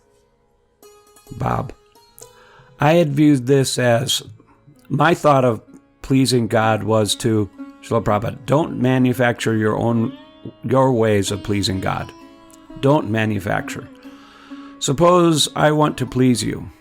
Then I shall ask you, quote, how can I serve you, end quote. Not that I manufacture some service. That is not pleasing. Suppose I want a glass of water. If you concoct the idea, Swamiji will be more pleased if I give him a glass of milk, hot milk, end quote. That will not please me. So you want to please me, then you should ask me, quote, how can I please you, end quote. And if you do what I order, that will please me. Bob, and pleasing Krishna then is being a devotee of Krishna, Srila Prabhupada. A devotee is one who always is pleasing Krishna. He has no other business. That is a devotee. Bob, can you tell me some more about chanting Hare Krishna? I have for quite some time chanted, but never regularly, a little bit here and there. I just got beads very recently, and once in a while I feel comfortable chanting, and once in a while not comfortable at all. Maybe I don't chant properly, I don't know. Srila Prabhupada, yes, everything has a process. You have to adopt the process. Bob, the devotees tell me of the ecstasy they feel when chanting. Srila Prabhupada, yes, the more you become purified, the more you will feel ecstasy. This chanting process is the purifying process. Chapter 6. The Perfect Devotee. February 29th, 1972, evening. Shamasundar. Srila Prabhupada, this afternoon we were discussing austerities. Srila Prabhupada, Shamasundar. If we don't practice austerities voluntarily, then we must involuntarily practice some austerities. Srila Prabhupada. Yes, under the direction of the spiritual master, one should. You have no mind to follow austerities, but when you accept a spiritual master, you have to carry out his order. That is austerity. Shamasundar. Even if you don't want to practice austerity, you must. Srila Prabhupada. Yes, you must. Because you have surrendered to your spiritual master, his order is final. So even if you don't like it, you have to do it. To please me. Shamasundar. Srila Prabhupada. But don't be like... He laughs. Nobody likes to fast, but the spiritual master says, today, fasting. So, what can be done? Shamasundar laughs. A disciple is one who has voluntarily agreed to be disciplined by the spiritual master. That is austerity. Shamasundar. Say, like our parents or many people in the material world completely enamored by the material life, they don't want to undergo austerity or bodily pain, but still they must. They are being forced by nature to suffer austerities. Srila Prabhupada. That is forced austerity. That is not good. Voluntary austerity will help. Shamasundar. If you don't undergo voluntary austerity, then you must be forced to undergo austerity. Srila Prabhupada. That is the difference between man and an animal. An animal cannot accept austerity, but a man can accept it. There is a nice foodstuff in the confectioner's shop, so a man wants to eat it, but he sees that he has no money, so he can restrain himself. But when a cow comes, she immediately pushes her mouth in it. You can beat her with a stick, but she will tolerate it. She will do that. Therefore, an animal cannot undergo austerity. Our austerity is very nice. We chant Hare Krishna, dance, and Krishna sends very nice foodstuffs, and we eat. That's all. Why are your people not agreeable to such austerity? Chanting, dancing, and eating nicely? Bob. What is that? Srila Prabhupada. Because we are following austerities, Krishna sends us nice things. So we are not losers. When you become Krishna-ized, then you get more comforts than at the present moment. That's a fact. I've been living alone for the last 20 years, but I have no difficulties. Before taking sannyas, I was living in Delhi, so I had no difficulties, although I was living alone. Shamasundar. If you don't accept spiritual discipline, then nature will force so many calamities. Srila Prabhupada. Oh yes. That is stated in Bhagavad Gita. Daivi yesha gunamayi mama maya dharatya evam ya mameva ye prapadyante mayametam tarantite. Quote, this divine energy of mine, consisting of the three modes of material nature, is difficult to overcome, but those who have surrendered unto me can easily cross beyond it. End quote. Maya is imposing so many difficulties, but as soon as you surrender to Krishna, no more imposition. Shamasundar. We were so foolish that we were always thinking, quote, in the future I'll be happy, end quote. Srila Prabhupada. Yes, that is Maya, illusion. That is like the ass. You sit down on the back of the ass and just take a morsel of grass. The ass is thinking, quote, let me go forward a little, and I shall eat the grass, end quote. Bob laughs. But it is always 1 foot distance.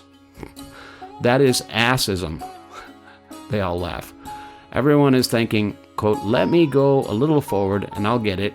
I'll be very happy, end quote. Bob. I thank you so much for Srila Prabhupada. Bob, tomorrow I'll have to leave you and Srila Prabhupada. Don't talk L-E-A-V-E, but talk L-I-V-E. Srila Prabhupada. I cannot yet, but I was thinking now of returning tomorrow to my town. But Srila Prabhupada, don't return. Bob, should I stay here tomorrow? Srila Prabhupada, stay here. Bob, you tell me to, I'll stay. Srila Prabhupada, yes, you're a good boy. There's a long pause, and it is now much quieter. It is very simple When living entities forget Krishna, they're in this material world. Krishna means his name, his form, his abode, his pastimes, everything. Bob, what was that last? Srila Prabhupada, pastimes. Bob, pastimes. Srila Prabhupada, when we speak of a king, it means the king's government, the king's palace, king's queen, king's sons, king's secretaries, military strength, everything. Is it not? Bob, yes. Srila Prabhupada, similarly, Krishna, being the Supreme Personality of Godhead, as soon as we think of Krishna, this means all the energies of Krishna. That is complete by saying Radha Krishna. Radha represents all the energy of Krishna, and Krishna is the Supreme Lord. So when we speak of Krishna, the living entities are also included, because the living entities are energies, different energies of Krishna, superior energy. So when this energy is not serving the energetic, that is material existence. The whole world is not serving Krishna. They are serving Krishna in a different way. They're serving indirectly, just as disobedient citizens serve the government indirectly. Prisoners come to the prison house on account of their disobedience of the laws of the state. So, in the prison house, they are forced to obey the laws of the state. Similarly, all the living entities here are godless, either by ignorance or by choice. They do not like to accept the supremacy of God. Demoniac. So, we are trying to bring them to their original condition. That is the Krishna consciousness movement. Bob, I'd like to ask you just something I talked with devotees about. Medicine. I walked to the river with some devotees today. I have a cold, so I said I shouldn't go in the water. Some felt I should because it is the Ganges, and some said I shouldn't because I have a cold, and we were talking, and I don't understand. Do we get sick because of our bad actions in the past? Srila Prabhupada, yes, that's a fact. Bob, but when one, Srila Prabhupada, any kind of distress we suffer is due to our impious activities in the past. Bob, but when someone is removed from karmic influence? Srila Prabhupada, yes. Bob, does he still get sick? Srila Prabhupada, no. Even if he gets sick, that is very temporary. For instance, this fan is moving. If you disconnect the electric power, then the fan will move for a moment. That movement is not due to the electrical current, that is force. What it is it called physically, this force? Srila Prabhupada, or Shamasunder, momentum. Srila Prabhupada, momentum. As soon as it stops, no more momentum. Similarly, even if a devotee who has surrendered to Krishna is suffering from material consequences, that is temporary. Therefore, a devotee does not take any material miseries as miseries. He takes them as Krishna's, God's mercy. Bob, a perfected soul, a devotee, a pure devotee. Srila Prabhupada, a perfected soul is one who engages 24 hours a day in Krishna consciousness. That is perfection. That is a transcendental position. Perfection means to engage in one's original consciousness. That is perfection. That is stated in Bhagavad Gita. Sve sve karmani abhidharta samsiddhim labhate nara. Quote, by following his qualities of work, every man can become perfect. End quote. Complete perfection. Samsiddhi. Siddhi is perfection. That is Brahman realization, spiritual realization. And samsiddhi means devotion, which comes after Brahman realization. Bob, could you say that last thing again, please? Srila Prabhupada, samsiddhi. Bob, yes. Srila Prabhupada, sam means complete. Bob, yes. Srila Prabhupada, and siddhi means perfection. In the Bhagavad Gita, it is stated that one who goes back home, back to Godhead, has attained the complete perfection. So, perfection comes when one realizes that he is not this body. He is spirit soul, Brahma Bhuta. That is called Brahman realization. That is perfection. And samsiddhi comes after Brahman realization when one engages in devotional service. Therefore, one who is already engaged in devotional service is to be understood that Brahman realization is there. Therefore, it is called samsiddhi. Bob, I ask you this very humbly, but do you feel diseases and sickness? Srila Prabhupada, Bob, do you personally feel disease and sickness? Srila Prabhupada, yes. Bob, is this a result of your past karma? Srila Prabhupada, yes. Bob, so one in this material world never escapes his karma completely. Srila Prabhupada, yes, he escapes. No more karma for a devotee. No more karmic reaction. Bob, but you must be the best devotee. Srila Prabhupada, No, I don't consider myself the best devotee. I'm the lowest. Bob, no. Srila Prabhupada, you are the best devotee. Bob laughs, oh no, no. But see, you say what you say always seems right. Srila Prabhupada, yes. Bob, then you must be the best devotee. Srila Prabhupada, the thing is that even the best devotee, when he preaches, comes down to the second-class platform of a devotee. Bob, what would the best devotee be doing? Srila Prabhupada, the best devotee does not preach. Bob, what does he do? Srila Prabhupada, he sees that there is no need of preaching. For him, everyone is a devotee. Bob laughs heartily. Yes, he sees no more non-devotees, all devotees. He is called an Uttama Adhikari. But while I am preaching, how can I say I am the best devotee? Just like Radharani, she does not see anyone as non-devotee. Therefore, we try to approach Radharani. Bob, who is this? Srila Prabhupada, Radharani, Krishna's consort. Bob, Srila Prabhupada, if anyone approaches Radharani, she recommends to Krishna, quote, here is the best devotee. He is better than me, end quote, and Krishna cannot refuse him. That is the best devotee. But it is not to be imitated, quote, I have become the best devotee, end quote. Ishware tad ad hineshu balisheshu dvishato cha prema maitri kripap keksha yakaroti sa maha madhyama. Srimad Bhagavatam 11.246. A second-class devotee has the vision that some are envious of God, but this is not the vision of the best devotee. The best devotee sees, quote, nobody is envious of God. Everyone is better than me, end quote. Just like Chaitanya Charitamrita's author, Krishnadas Kaviraj, he says, quote, I am lower than the worm in stool, end quote. Bob, who is saying this? Srila Prabhupada. Krishnadas Kaviraj, the author of Chaitanya Charitamrita.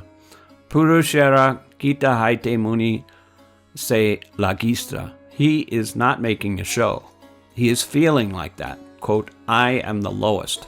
Everyone is best, but I am the lowest. Everyone is engaged in Krishna's service. I am not engaged, end quote. Chaitanya Mahaprabhu said, quote, oh, I do not have a pinch of devotion to Krishna. I cry to make a show. If I had been a devotee of Krishna, I would have died a long time ago. But I am living.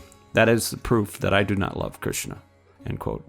That is the vision of the best devotee. He's so much absorbed in Krishna's love that he says, quote, everything is going on, but I am the lowest. Therefore, I cannot see God.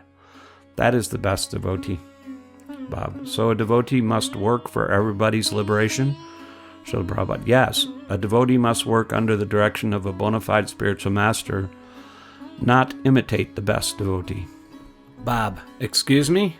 Srila Prabhupada, one should not imitate the best devotee. Bob, imitate. Oh, I see. Shyamasundar, one time you said that sometimes you feel sickness or pain due to the sinful activities of your devotees. Can sometimes disease be due to that, caused by that? Srila Prabhupada. You see, Krishna says, Aham tam sarva papebhyo mokshayashyami ma shucha. Quote, I will deliver you from all sinful reaction. Do not fear. End quote. So, Krishna is so powerful that he can immediately take up all the sins of others and immediately make them right. But when a living entity plays the part on behalf of Krishna, he also takes the responsibility for the sinful activities of his devotees. Therefore, to become a guru is not an easy task. You see, he has to take all the poisons and absorb them. So sometimes, because he is not Krishna, sometimes there is some trouble. Therefore, Chaitanya Mahaprabhu has forbidden, quote, don't make many sishyas, many disciples, end quote. But for preaching work, we have to accept many disciples for expanding preaching, even if we suffer. That's a fact. The spiritual master has to take the responsibility for all the sinful activities of his disciples. Therefore, to make many disciples is a risky job unless one is able to assimilate all the sins. Vansha kalpaturibhasya kripasindubhyevacha patinam pavembhyo vaishnavebhyo namo namaha. Quote, I offer my respectful obeisances unto all the Vaishnava devotees of the Lord. They are just like desire trees who can fulfill the desires of everyone, and they are full of compassion for the fallen conditioned souls. End quote. He takes responsibility for all the fallen souls. That idea is also in the Bible.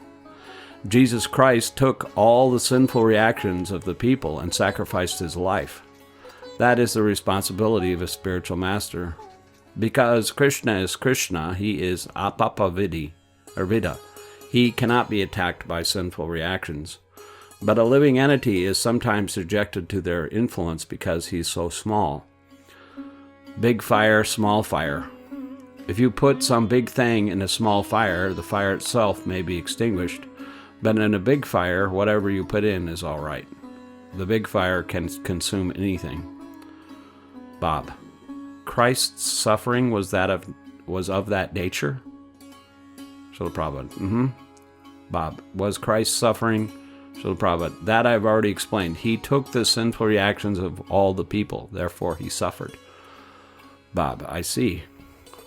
Srila Prabhupada. He said, that is in the Bible, that he took all the sinful reactions of the people and sacrificed his life. But these Christian people have made it a law for Christ to suffer while they do all nonsense. Bob gives a short laugh. Such great fools they are. They have let Jesus Christ make a contract for taking all their sinful reactions so they can go on with all nonsense. That is their religion. Christ was so magnanimous that he took all their sins and suffered, but that does not induce them to stop all these sins. They have not come to that sense. They have taken it very easily. Quote, let Lord Jesus Christ suffer, and will do all nonsense, end quote. Is it not? Bob, it is so. So, Prabhupada, they should have been ashamed. Quote, Lord Jesus Christ suffered for us, but we are continuing these sinful activities, end quote. He told everyone, quote, thou shalt not kill, end quote. But they are indulged in killing, thinking, quote, Lord Jesus Christ will excuse us and take all the sinful reactions, end quote. This is going on. We should be very much cautious. Quote, for my sinful reactions, my spiritual master will suffer, so I'll not commit even a pinch of sinful activities, end quote. That is the duty of the disciple. After initiation, all sinful reaction is finished. Now, if he again commits sinful activities, his spiritual master has to suffer. A disciple should be sympathetic and consider this. Quote, for my sinful activities, my spiritual master will suffer, end quote. If the spiritual master is attacked by some disease, it is due to the sinful activities of others. Quote, don't make many disciples, end quote. But we do it because we are preaching. Never mind, let us suffer. Still, we shall accept them. Therefore, your question is, when I suffer, is it due to my past misdeeds? Was it not? That is my misdeed, that I accepted some disciples who are nonsense. That is my misdeed. Bob, this happens on occasions? Srila Prabhupada, yes. This is sure to happen because we are accepting so many men. It is the duty of the disciples to be cautious. Quote, my spiritual master has saved me. I should not put him again into suffering, end quote. When the spiritual master is in suffering, Krishna saves him. Krishna thinks, quote, oh, he has taken so much responsibility for delivering a fallen person, end quote. So Krishna is there. Konteya pratijanihi name bhakti pranasiti. Quote, O son of Kunti, declare it boldly that my devotee never perishes, end quote. Because the spiritual master takes the risk on account of Krishna. Bob, your suffering is not the same kind of pain? Srila Prabhupada, no, it is not due to karma. The pain is there sometimes, so the disciple may know, quote, due to our sinful activities, our spiritual master is suffering, end quote. Bob, you look very well now, Srila Prabhupada. I am always well in the sense that even if there is suffering, I know Krishna will protect me. But this suffering is not due to my sinful activities. Bob. But let us say that when in the town I live in, I take boiled water because some of the water has disease in it. Now, why should I drink boiled water if I have been good enough not to get a disease? Then I may drink any water. And if I have not been acting properly, then I shall get disease anyway. Srila Prabhupada. So long as you are in the material world, you cannot neglect physical laws. Suppose you go to a jungle and there is a tiger.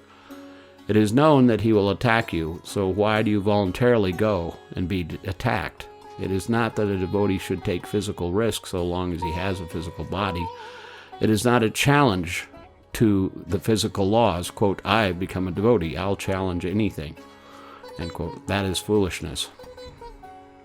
Anasaktasya vishayan yartarham upiyunjita nirbandha Krishna sambandhe yuktam vairagya muchite. Quote, the devotee is advised to accept the necessities of life without attachment. He'll take boiled water, but if boiled water is not available, does it mean that he will not drink water? If it is not available, he will drink ordinary water. We take Krishna Prasad, but while touring, sometimes we have to take some food in a hotel. Because one is a devotee, he should think, quote, I will not take any foodstuff from the hotel. I shall starve, end quote. If I starve, then I'll be weak and I'll not be able to preach. Bob. Does a devotee lose some of his individuality in that? Srila Prabhupada. No. He has full individuality for pleasing Krishna. Krishna says, quote, you surrender unto me, end quote. So he voluntarily surrenders. It is not that he has lost his individuality. He keeps his individuality. Just like Arjuna in the beginning, he was declining to fight on account of his individuality, but when he accepted Krishna as his spiritual master, he became Shishya, a disciple. Then, whatever Krishna ordered, he said yes. That doesn't mean he lost his individuality. He voluntarily accepted, quote, whatever Krishna says, I shall do, end quote. Just like all my disciples, they have not lost their individuality, but they have surrendered their individuality. That is required. For example, suppose a man does not use sex. It does not mean that he's become impotent. If he likes, he can have sex 1,000 times, but he has voluntarily avoided. Param dishtata vartate. He has a higher taste. Sometimes we fast, but that does not mean that we're diseased. We voluntarily fast. It does not mean that I'm not hungry or cannot eat, but we voluntarily fast. Bob. Does the devotee who surrenders keep his individual taste? Srila Prabhupada. Yes, in full. Bob. Taste for different things? Srila Prabhupada. Bob. Does he keep his individual likes and dislikes? Srila Prabhupada. Yes, he keeps everything, but he gives preference to Krishna. Suppose I like this thing, but Krishna says, quote, no, you cannot take it, end quote. Then I shall not use it. It is for Krishna's sake. Nirbandha Krishna sambandhe yuktam vairagya muchite. Krishna says positively, quote, I like these things. So we have to offer to Krishna what he likes, and then we'll take prasad. Krishna likes Radharani. Therefore, all the gopis, they're trying to push Radharani to Krishna. Krishna likes this gopi. All right, push her, end quote. That is Krishna consciousness, to satisfy the senses of Krishna, not to satisfy my senses. That is bhakti. That is called prema, love for Krishna. Quote, Krishna likes this. I must give him this. Bob. There is some prasad, food offered to Krishna. There it's offered, and then we go and eat, and different prasadams are served. Some I like, and some I find the taste not at all to my liking. Srila Prabhupada. You should not do that. The perfection is that whatever is offered to Krishna, you should accept. That is perfection. You cannot say, quote, I like this, I don't like this. So long as you make such discrimination, that means you have not appreciated what prasad is, a devotee. What if there is someone speaking of likes and dislikes? Say someone is preparing some prasad. So Prabhupada, no disliking, no liking. Whatever Krishna likes, that's all right. Devotee, yes. But say someone prepares something, like some prasad for Krishna, but he does not make it so good, and it is Srila Prabhupada. No, if it is made sincerely with devotion, then Krishna will like it. Just like Vidhu. Vidhu was feeding Krishna bananas, but he was so absorbed in thought that he was throwing away the real bananas, and he was giving Krishna the skin, and Krishna was eating. All laugh. Krishna knew that he was giving in devotion, and Krishna can eat anything provided there is devotion. It does not matter whether it's materially tasteful or not. Similarly, a devotee also takes Krishna prasad, whether it is materially tasteful or not. We should accept everything, a devotee. But if the devotion is not there, like in India, Srila Prabhupada, if the devotion is not there, he doesn't like any food, either tasteful or not tasteful. He doesn't accept it, a devotee. In India, somebody, Srila Prabhupada, oh, India, don't talk of India. Talk of philosophy. If there's not devotion, Krishna does not accept anything, either in India or in your country. Lord Krishna is not obliged to accept anything costly because it is very tasty. Krishna has very many tasteful dishes in Vaikuntha. He's not hankering after your food. He accepts your devotion, bhakti. The real thing is devotion, not food. Krishna does not accept any food of this material world. He only accepts the devotion. Pataram pushpam palam toyam yome bhakti parachiti tadaham bhakti paritam asnami prayatatmana. Quote, if one offers me with love and devotion a leaf, flower, fruit, or water, I will accept it, end quote, because it has been offered to me with devotion and love, end quote. That is required. Therefore, we do not allow anyone to cook who is not a devotee. Krishna does not accept anything from the hands of a non-devotee. Why should he accept? He's not hungry. He does not require any food. He accepts only the devotion, that's all. That's the main point. So one has to become a devotee, not a good cook. But if he's a devotee, then he will be a good cook also. Automatically, he'll become a good cook. Therefore, one has to become a devotee only.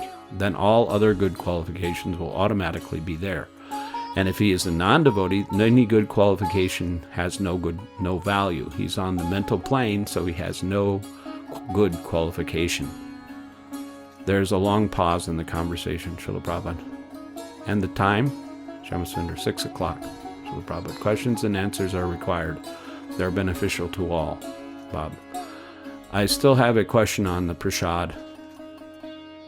Srila Prabhupada, Sutta Goswami says, Muniya sadhu prishtoham bhavabhir lokag mangalam yat krita krishnasam prashno yenatma suprasidati. Quote, O sages, I have been justly questioned by you. Your questions are worthy because they relate to Lord Krishna and so are relevant to the world's welfare. Only questions of this sort are capable of completely satisfying the self. End quote. Krishna Samparshana. That is very good. When you discuss and hear, that is lokamangalam, auspicious for everyone. Both the questions and the answers. Bob. I still do not understand so much about prasad, but if you like, I'll think about it and ask you again tomorrow. So Prabhupada, prasad is always prasad, but because we are not elevated sufficiently, therefore we do not like some prasad. Bob, I found specifically that what I mean, that some are too spicy and it hurts my stomach.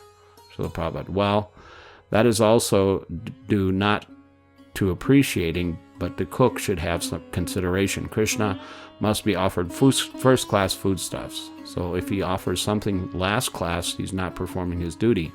But Krishna can accept anything is offered by a devotee, and a devotee can accept any prasad, even if it is spicy. Hiranyakashipu gave his son poison, and the son offered it to Krishna, and the son drank it as nectar. So even if it is spicy to others' taste, it is very palatable to the devotee. So what is the question of spicy? He was offered poison, real poison. And Putana Rakshashi, she also offered Krishna poison. But Krishna is so nice that he thought, quote, she took me as my mother, end quote. So he took the poison and delivered her. Krishna does not take the bad side. A good man does not take the bad side. He takes only the good side.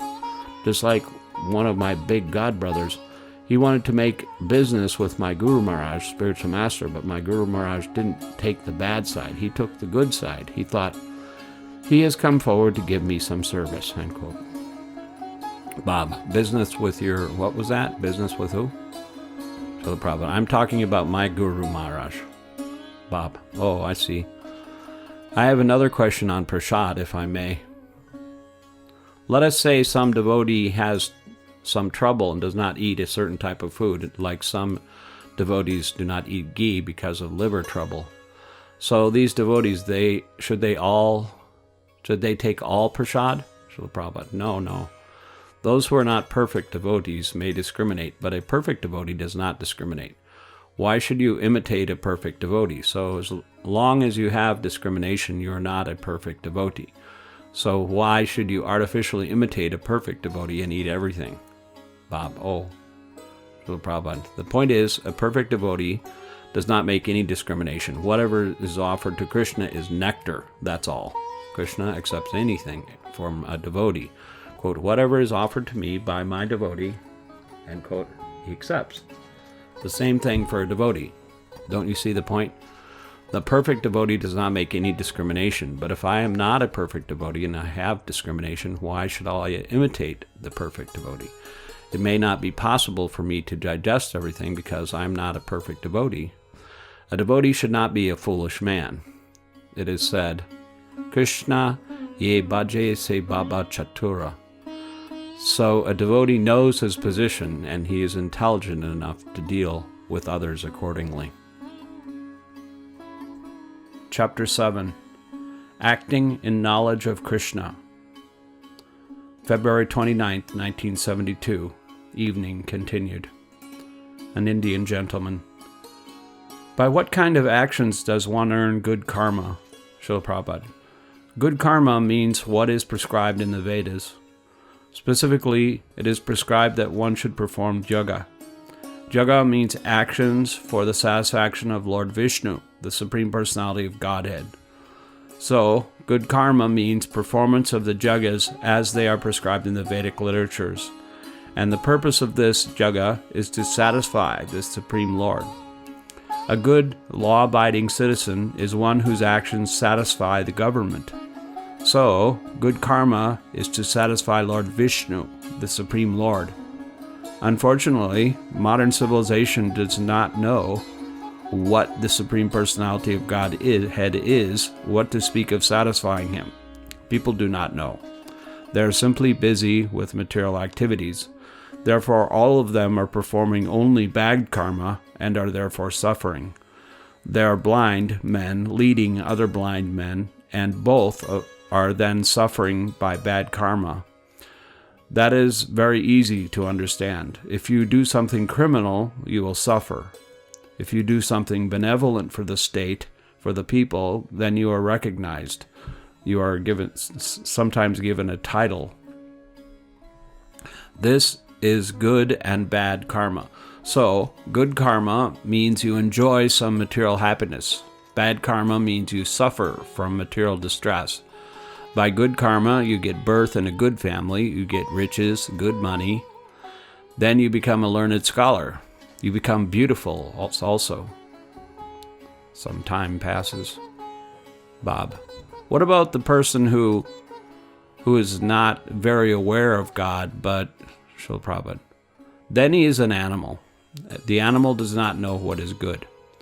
A person who does not know what is God, or one who does not try to understand what is God, he is an animal.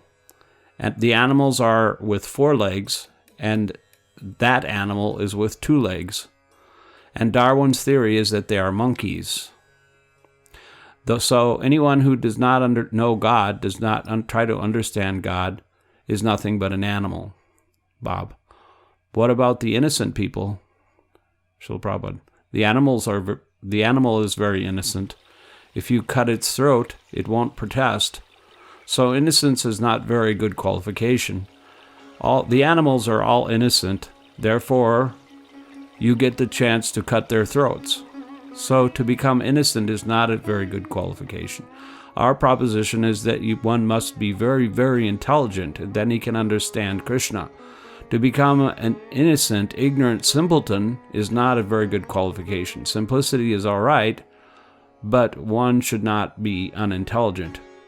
Bob, can you tell me again what intelligence is? Srila Prabhupada. Intelligence means one who knows what he is, what is this world, what is God, what are their interrelations. He is intelligent. The animal does not know what he is. He thinks that he is the body. Similarly, anyone who does not know what he is not intelligent. Bob, what about a person who tries to do what is right and is very conscientious instead of being unconscious about the things he does? Like the servant who is very honest to his master but knows that if he were not honest, he would be caught. If he stays honest anyway, a person like that, is that some kind of good karma? Srila Prabhupada, yes, to become honest is also good karma. How to become a good man is described in Bhagavad Gita very elaborately. Devi sampad vimokshaya nirbandashai mata.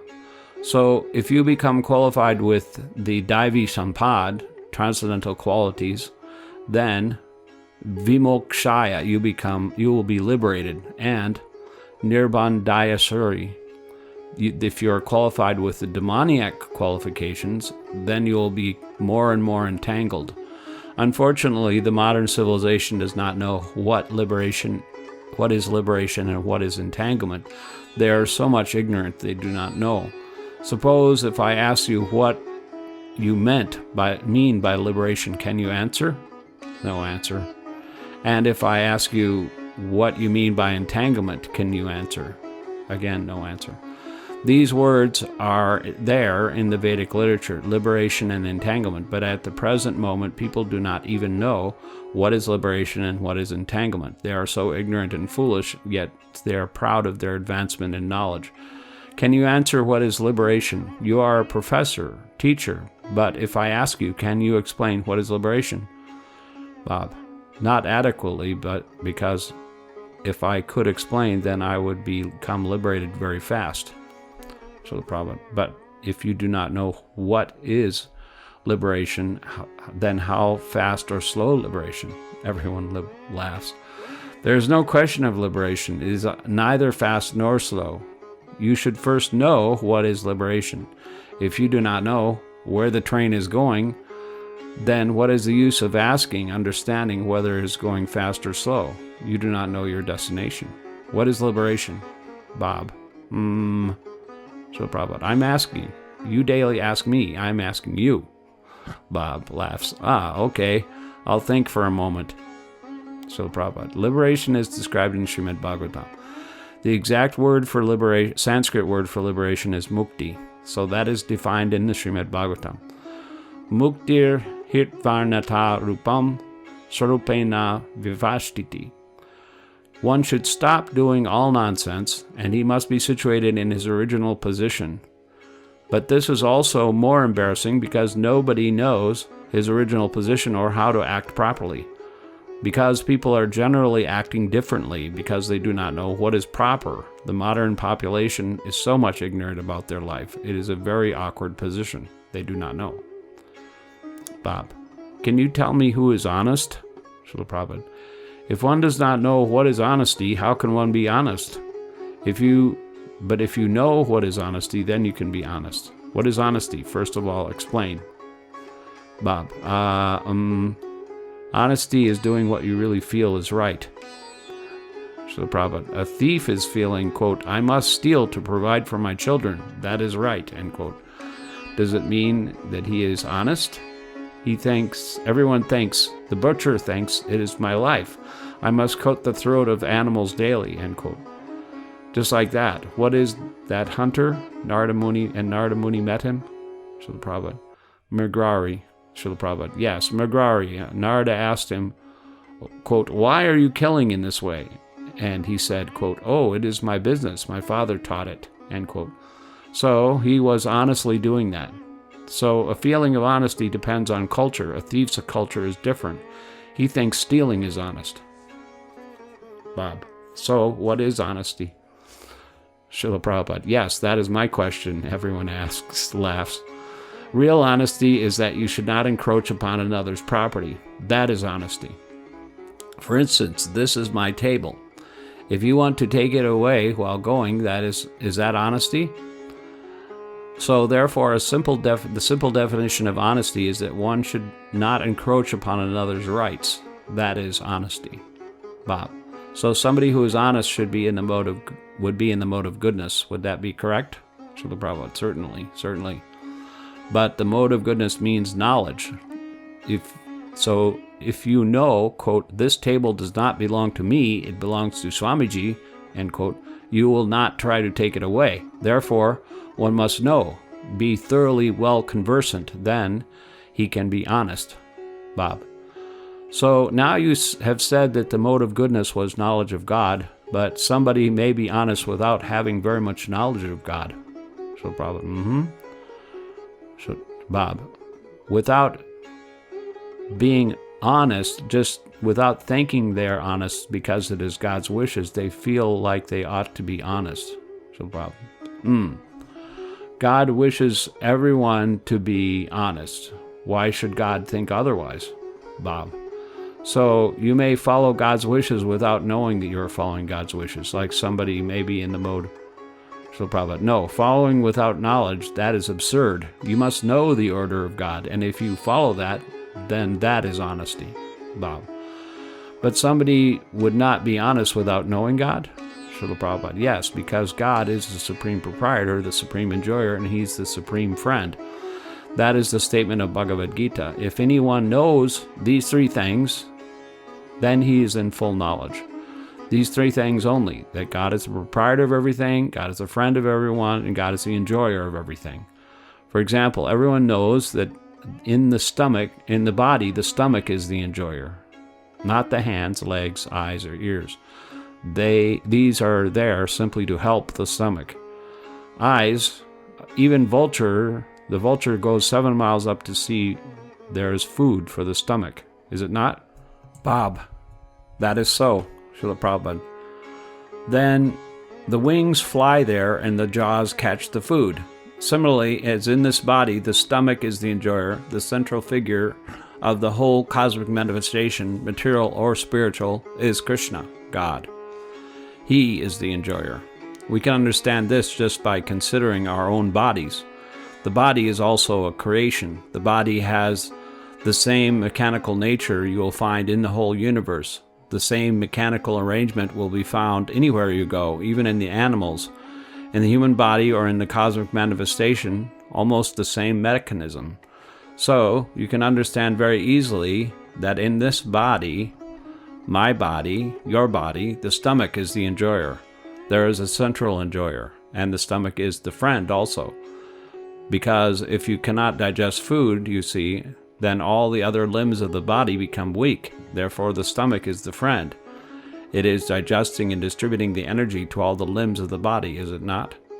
Bob, it is so.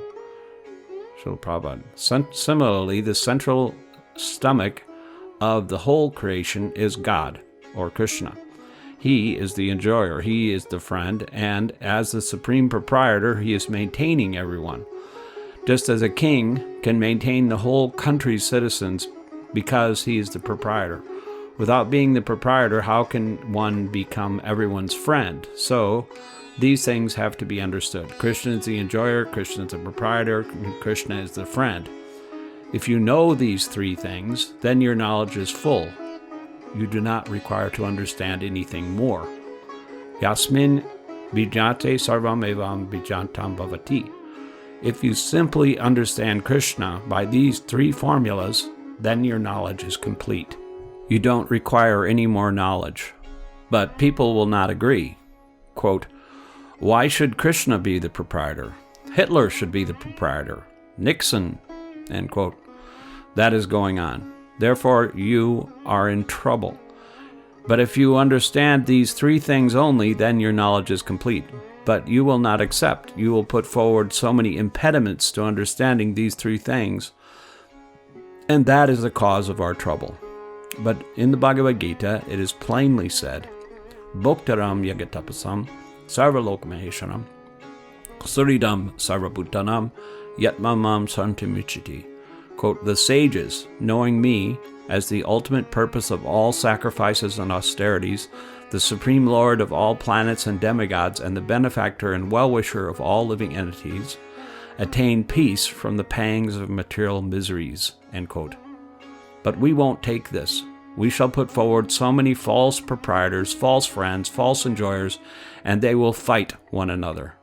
This is the situation of the world. If education is given and people take this knowledge, there is immediately peace. Shanti mrichiti. This is knowledge, and if anyone follows this principle, he is honest. He does not claim, quote, it is mine, end quote. He knows everything. Quote, oh, it is Krishna's, therefore everything should be utilized for Krishna's service, end quote. That is honesty. If this pencil belongs to me, the etiquette is, quote, my students sometimes ask, quote, can I use this pencil, end quote. Quote, yes, you can, end quote. Similarly, if I know that everything belongs to Krishna, I will not use anything without his permission. That is honesty, and that is knowledge. One who does not know is ignorant. He is foolish, and a foolish man commits criminality. All criminals are foolish men. Out of ignorance, one commits law-breaking. So ignorance is not bliss, but it is folly to be wise, whereas ignorance is bliss. That is the difficulty. The whole world is enjoying ignorance, and when you talk about Krishna consciousness, they do not very much appreciate it. If I say, quote, Krishna is the proprietor, you are not the proprietor, end quote, you will not be very much satisfied. They laughed. Just see, ignorance is bliss. So it is my foolishness to say the real truth. Therefore it is folly to be wise where ignorance is bliss. So we are taking the risk of offending people, and they think we are fools. If I say to a rich man, quote, you are not the proprietor, Krishna is the proprietor, so whatever money you have, spend it for Krishna, end quote, he will be angry. Upadesho hi murkhanam prakapaya nashantye, quote, if you instruct a rascal, he'll be angry, end quote. Therefore we go as beggars. Quote, my dear sir, you are a very nice man. I'm a sannyasi beggar, and so I want to construct a temple. Can you spare some money? End quote. So he will think, oh, here's a beggar, give him some money. End quote. They laugh. But if I say, dear sir, you have millions of dollars at your disposal. That is Krishna's money. Give it to me. I'm Krishna's servant. End quote. Oh, everybody laughs. He will not be very satisfied. Rather, if I go as a beggar, he'll give me something. And if I tell him the truth, he'll not give me a farthing. They laugh. We convince him as beggars. We are not beggars. We are Krishna's servants. We don't want anything from anyone, but because we know Krishna will provide everything. Bob, oh, Srila Prabhupada, this is knowledge. For instance, a child will sometimes take something important, so we have to flatter him. Quote, oh, you are so nice. Please take these lozenges and give me that paper. It is nothing, it's paper, end quote. And he will say, oh yes, take, that's nice, end quote. 2 pice lozenges, very sweet and nice. So we have to do like that. Why? Because a man will go to hell by taking Krishna's money. Some way or other, take some money from him and engage him in the Krishna consciousness movement. Bob, and then he may not go to hell. Srila Prabhupada, yes, you save him from going to hell. Because a farthing spent for Krishna will be accounted. Quote, oh, this man has given a farthing, end quote. This is called agyanta sukriti, spiritual activity one performs unknowingly.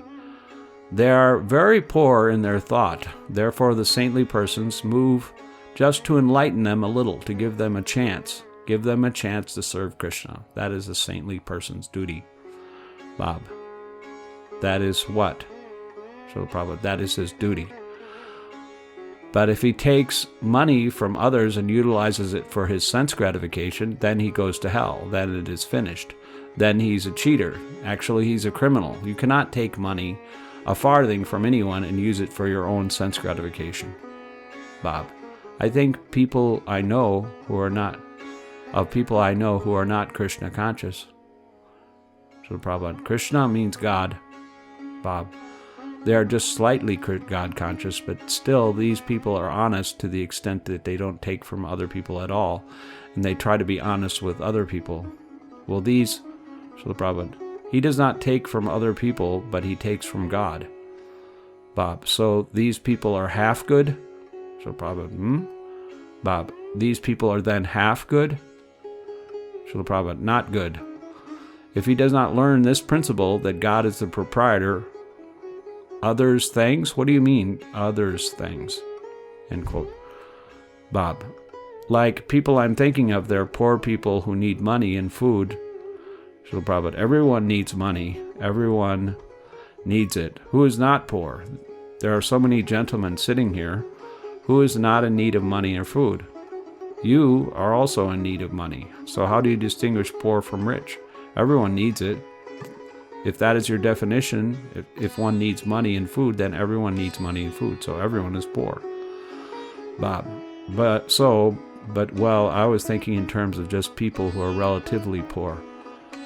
So Prabhupada, relatively maybe. You are more hungry than me, but that does not mean that you are not hungrier than I'm not hungry. I do not feel hungry now. That does not mean that I do not feel hungry or I'm not hungry. For the time being, you may not be hungry, but tomorrow you'll be hungry.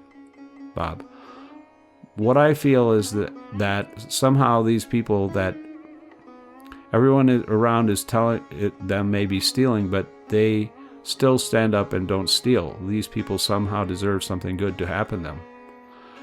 So Prabhupada, but the man who is thinking that he is not stealing is also a thief because he does not know that everything belongs to Krishna. Therefore, what if he's accepting, he's stealing? Bob, so he is less of a thief? So Prabhupada, you may not know that I am the proprietor of this wrapper, but if you take it away, are you not stealing? Bob, but maybe if I know it is yours and I take it, I am a worse thief than if I do not know whose it is. I just think it may be nobody's, so I take it. So Prabhupada, that is also stealing, because it must belong to somebody, and if you take it without his permission, you may not know exactly who is the proprietor, but you know, quote, it must belong to someone, end quote. That is knowledge. Sometimes we see on the road so many valuable things left there, government property for repairing roads or some electrical work. A man may think, quote, oh, fortunately these things are lying there, so I may take them, end quote. Is that not stealing? Bob, it is stealing. Srila Prabhupada, yes. He does not know that this is all government property. He takes it away. That is stealing. And when he is caught, he's arrested and he's punished. So similarly, whatever you are collecting, suppose you are drinking a glass of water from the river. Is the river your property? Bob, no. So Prabhupada, then it is stealing. You have not created the river. You do not know who is the proprietor. Therefore, it is not your property. So even if you drink a glass of water without knowing to whom it belongs, you are a thief. So you may think, quote, I am honest, end quote, but actually you are a thief. You must remember Krishna. Quote, oh, Krishna it is your creation, so kindly allow me to drink, end quote. This is honesty. Therefore, a devotee always thinks of Krishna. In all activities, quote, oh, it is Krishna's, end quote. This is honesty. So without Krishna consciousness, everyone is a rascal, is a thief, is a rogue, is a robber. These qualifications. Therefore, our conclusion is that anyone who does not understand Krishna has no good qualifications. Neither is he honest, nor has he knowledge. Therefore, he is a third-class man. Is that correct? What do you think, Giriraj? Giriraj, a disciple. Yes. Srila Prabhupada, that is not dogmatism. This is a fact. Some time elapses. So, you have understood what is knowledge and what is honesty? Bob, in a way, Srila Prabhupada. And is there another way? Bob laughs. Is there any other way? Defy it. Bob laughs again. Srila Prabhupada also laughs. Another way, Giriraj? Srila Prabhupada, no. Srila Prabhupada, is there an alternative? We do not say anything that can be defied by anyone. That experience we have. Rather, we defy everyone. Quote, any questions? End quote. Till now, Krishna has given us protection. In big meetings in big countries, after speaking, I ask, quote, any questions? End quote. Bob, now I have none. Srila Prabhupada, in London, we had how many days lecture in that? What is that? Conway Hall? The devotee, 12 days, Conway Hall. Srila Prabhupada, Conway Hall. Devotee, 12 days, Srila Prabhupada. Yes, so after every meeting, I was asking, quote, any questions, end quote. Bob, did you get many questions? Srila Prabhupada, oh yes, many foolish questions. Everyone laughs. Bob, let me ask one more question. What is being foolish? Srila Prabhupada, one having no knowledge is to be considered foolish. An Indian gentleman. Prabhupada, I have one personal question. Can I ask it? Srila Prabhupada, yes. Indian gentleman. Some time ago in Calcutta, they observed a week. It was named Prevention of Cruelty to Animals Week. Srila Prabhupada, gives a quick laugh. This is another foolishness. They are advertising prevention of cruelty, and they are maintaining thousands of slaughterhouses. You see? That is another foolishness, Indian gentleman. So I wanted just to ask, Srila Prabhupada, asking before you ask, I give you the answer. All laugh. That is another foolishness. They are regularly cruel to animals, and they are making a society. Bob, maybe this is, Srila Prabhupada, suppose a gang of thieves has a signboard, Goodman and Company, end quote. You sometimes find such a signboard. Samasundar, our landlord in the San Francisco temple was named Goodman. Srila Prabhupada, the philosophy is that when an animal is not properly nourished, that is cruelty. Therefore, instead of allowing it to starve, better to kill it. That is their theory, is it not? Bob, yes. Srila Prabhupada, they say, quote, oh, it is better to kill him than to give him so much pain. End quote. That theory is coming in communist countries. An old man, grandfather, is suffering, so better to kill him. And there, in Africa, there is a class of men who make a festival by killing your great-grandfathers. Is it not? Yes. Shamasundar, they eat them? Srila Prabhupada, yes. Shamasundar laughs. Yes? Devotee, I had an aunt and uncle. They were in the army, so when they went overseas, they could not take their dog with them. So they said, the poor dog, he will be heartbroken not to be with us, so they put him to sleep, killed him. Srila Prabhupada, in Gandhi's life also, he once killed one calf or some cow. It was suffering very much, so Gandhi ordered, instead of letting it suffer, just kill it. Giriraj, yesterday you said that the spiritual master may have to suffer due to the sinful activities of his disciples. What do you mean by sinful activities? Srila Prabhupada, sinful activities means that you promised, quote, I shall follow the regulative principles, end quote. And if you do not follow, that is sinful. That is the promise. Very simple. If you break the promise and do nasty things, therefore you are sinful, is it not? Giriraj, yes. Pause. But there are some things that we're instructed to do. So Prabhupada, Giriraj, there are other things that we're instructed to do, which even though we try to do, we cannot do perfectly yet. Srila Prabhupada, how is that? You can try to do and cannot do. How is that? Giriraj, like chanting attentively. Sometimes we try to, but Srila Prabhupada, that is not a fault. Suppose you try to do something. Due to your inexperience, you sometimes fail. That is not a fault. You are trying. There is a verse in the Bhagavatam that if a devotee is trying to his best, but due to his inability, he sometimes fail, Krishna excuses him. And in the Bhagavad Gita, it is said, Apichet suracharo bhajate mam ananyabhak.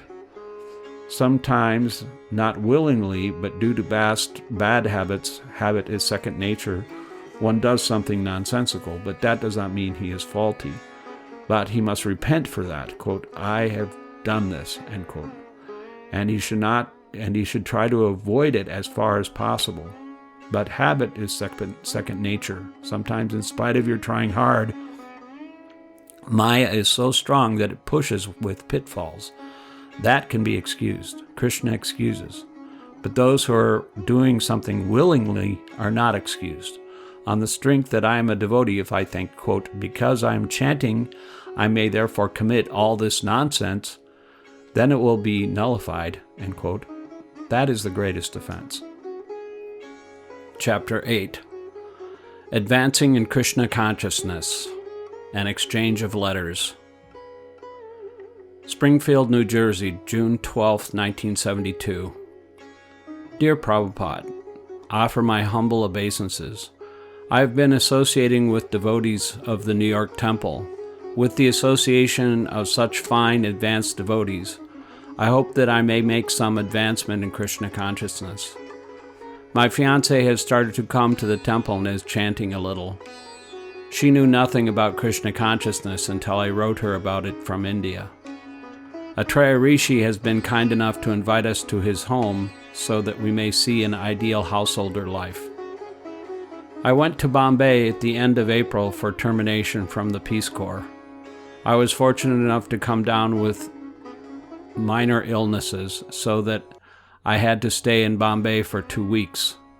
I spent the time with the advanced and kind devotees of Juhu. Unfortunately, you had left 5 days previously. I understand so little, but I have faith in the process of Krishna consciousness and hope to take it to it more and more. I look forward to Atreya Rishi's description of the temple in Los Angeles, and I hope that I may personally hear you in New York. Thank you for the kindness you have shown to a very undeserving boy. Sincerely, Bob Cohen. A.C. Bhaktivedanta Swami, ISKCON, Los Angeles, June 16, 1972. Bob Cohen, Springfield, New Jersey. My dear Bob, please accept my blessings.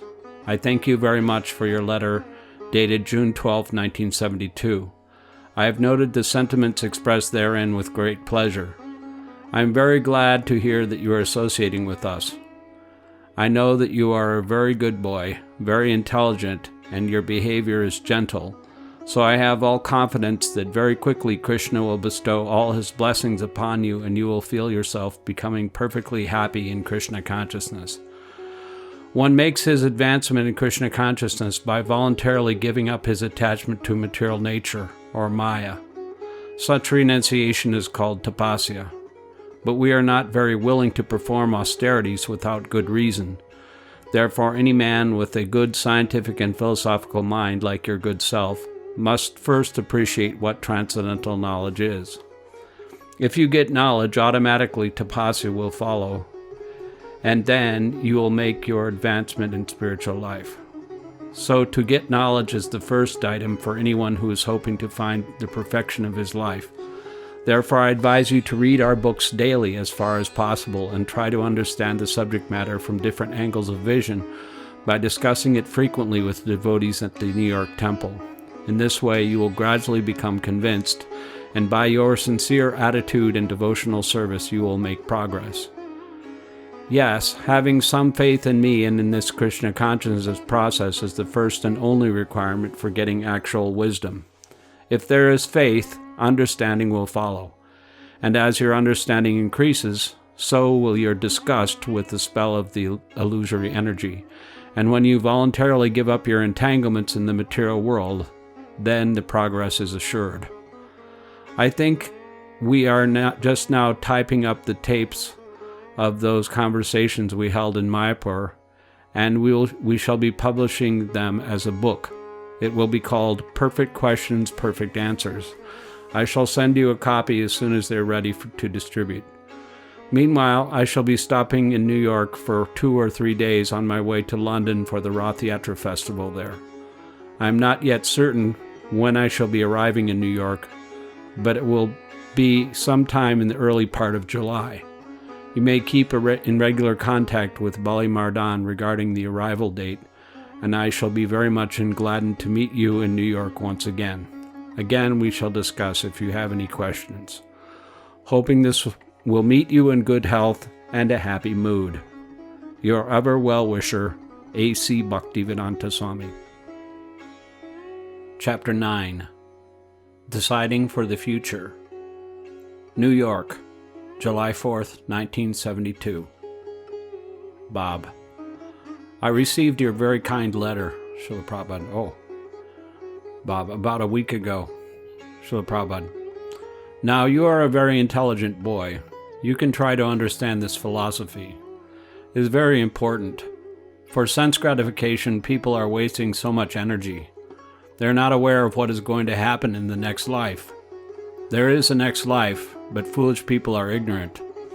This life is preparation for the next life, that they do not know. The modern education and its universities are completely in darkness about this simple knowledge. We are changing bodies at every moment, that is a medical fact. After leaving this body, we will have to accept another body. How are we going to accept that body? What kind of body? This can also be known. For example, if someone is being educated, one can understand that when he passes his examination, he's going to be an engineer or a medical practitioner. Similarly, in this life, you can prepare yourself to become something in the next life. Barbara, Bob's wife. Can we decide what we want to be next life? Srila Prabhupada. Yes, you can decide. We have decided that next life we're going to Krsna. That is our decision. Back home, back to Godhead. Suppose you want to become educated. After this decision that you're going to be an engineer or you're going to be a medical practitioner, with that objective you prepare and educate yourself. Similarly, you can decide what you're going to do next life. But if you can't decide, then material nature will decide. Barbara. Could I have been Krishna conscious in my last life? Srila Prabhupada. It doesn't matter. But you can become. Take advantage of our Krishna consciousness movement. A devotee. She's asking if it was possible that in her last life she was a Krishna devotee and has come back again. Srila Prabhupada. When one is perfectly Krishna's devotee, he does not come back. But if there's a little deficiency, there is a possibility of coming back. But even though there is a deficiency, he comes back to a nice family. Suchinam Shrimatange He Yoga Brashta Brajayate. Quote, the unsuccessful yogi takes birth in a religious or aristocratic family, end quote. Human intelligence can decide for the future. That is human intelligence. The animal cannot decide. We have discriminatory power. If I do this, I'll be benefited. If I do that, I will not be benefited. This is there in human life, so you have to use it properly. You should know what is our goal of life and decide in that way. That is human civilization. Barbara. Have you ever seen Krishna? Srila Prabhupada. Yes. Barbara. You have? Srila Prabhupada. Daily. Every moment. Barbara. But not in the material body. Srila Prabhupada. He has no material body. Barbara. Well, in the temple they have pictures of Krishna. Srila Prabhupada. That is not a material body. You are seeing materially because you have material eyes. Because you have material eyes, you cannot see the spiritual form. Therefore, he kindly appears to be in a material body so that you can see. However, because he has kindly made himself just fit for your seeing, that does not mean that he has a material body. Suppose the President of the United States kindly comes to your house. That does not mean that his position and your position are the same.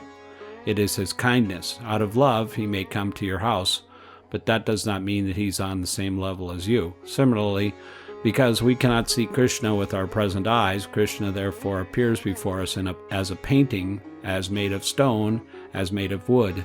And Krishna is not different from these paintings in wood because everything is Krishna. Barbara. After we die, what happens to our spirit? Srila Prabhupada. You get another body. Barbara. Immediately? Srila Prabhupada. Yes, just as when you change your apartment, you fix up your new apartment first, then you leave this one and go there. Barbara. So do we know what type of body we will get? Srila Prabhupada. Yes, provided you are qualified. Otherwise, nature will arrange for it. Those who know, they know what is there.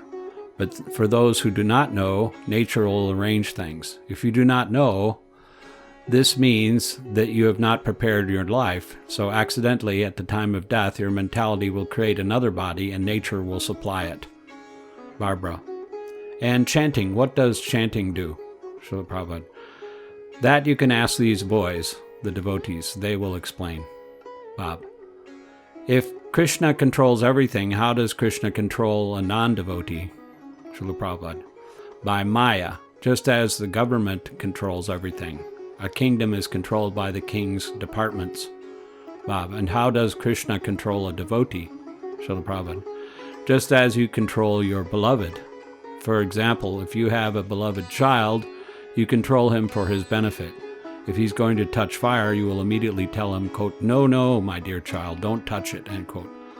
So, a Krishna-conscious person, a devotee, is never misled because Krishna is always guiding him, whereas those who are not Krishna-conscious are in charge of Maya, and Krishna will do the needful, as you have seen. Bob. Is it preset when we're born, the time that we'll die? Srila Prabhupada. What? Bob. Is the time that I'm going to die and others are going to die preset before we are born? When I'm born, do I have a certain given lifespan? Srila Prabhupada. Yes. A devotee. And he cannot change that? Srila Prabhupada. No, he cannot change it, but Krishna can change it. Devotee. If he commits suicide, is that also preset? Srila Prabhupada. Not preset. That you can do because you have a little independence. It is not natural to commit suicide. It is unnatural. So because we have independence, we can go from nature to, quote, unnature, end quote. A prisoner cannot go out of the prison house naturally, but somehow or other he arranges to jump over the wall and goes away. Then he becomes a criminal for further imprisonment. Naturally, the prisoner cannot get out of the prison house, but if somehow or other he manages to escape, that means he becomes again a criminal. He will be arrested again and his term of imprisonment will be increased, or he will be punished more. So naturally we cannot violate destiny. If we do it, then we will suffer. But our destiny cannot be changed by Krishna. But our destiny can be changed by Krishna when we are Krishna conscious. If we do not do it, but Krishna will do it. Krishna says, Aham tam sarva papebhyo mokshayasami, quote, I shall give you protection, end quote. That change takes place for my protection. There are two stages, non-devotee and devotee. The non-devotee is under the control of material nature, and the devotee is under the direct control of Krishna. In the office of a big man, an executive of a big company, there are many employees, and they are controlled by different departmental superintendents. But although outside of home he controls indirectly, the same man at home is controlling his children directly. But he is always a controller. Similarly, God is the controller always. When someone becomes a devotee, he is controlled by God. When he is a non-devotee, he is controlled by his agent, Maya. But he has to be controlled. For example, every citizen of America is controlled by the government. If he's all right, when he's all right, the civil department controls him. When he's not all right, the criminal department controls him. But he cannot say, quote, I am not controlled, end quote. That is not possible. Everyone is controlled. If somebody says, quote, I am not controlled, he is not sane. He is crazy. Everyone is controlled. So either you're controlled directly by God or you're controlled by his agency, Maya. Being controlled by Maya, you spoil your life. You remain in material existence, one birth after another, changing your bodies. But if you choose to be controlled by God, then after this body, you go back home, back to Godhead. Then your life is successful. You cannot exist without being controlled. That is not possible. That is intelligence. That is stated in the Bhagavad Gita, Bhavanam Jamanamanti Anubhamam Prapadite. Quote, after many births of traveling or speculation, one surrenders unto me, end quote. Vasudevam Sarvameti. Krishna, you are everything. So I have come, accept me. I am now fully surrendered unto you, and you control me. I am controlled.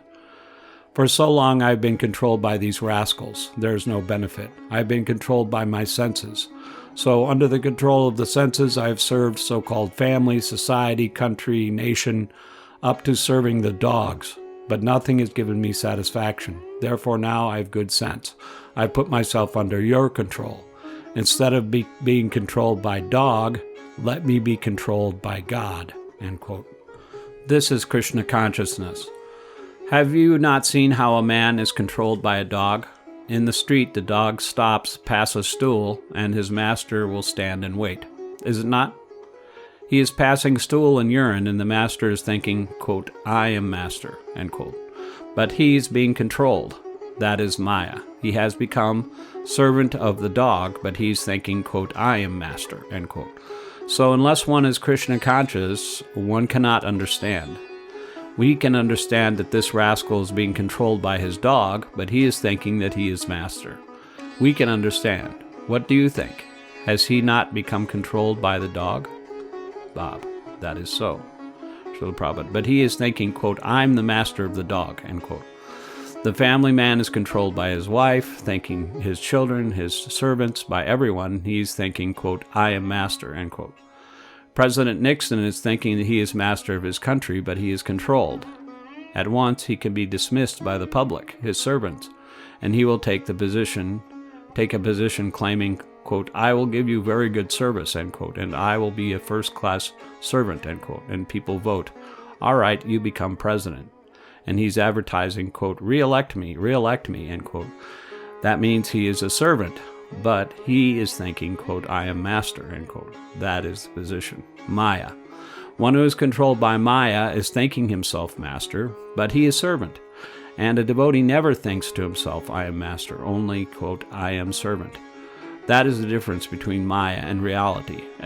He at least knows, quote, I am never master, I am always a servant. When a servant is thinking, quote, I am master, end quote, that is called illusion. But when a servant is thinking, quote, I am servant, end quote, that is not illusion. That is mukti, liberation. Because he's not controlled by false thoughts. Try to think about this subject matter. A devotee is never controlled by false thoughts.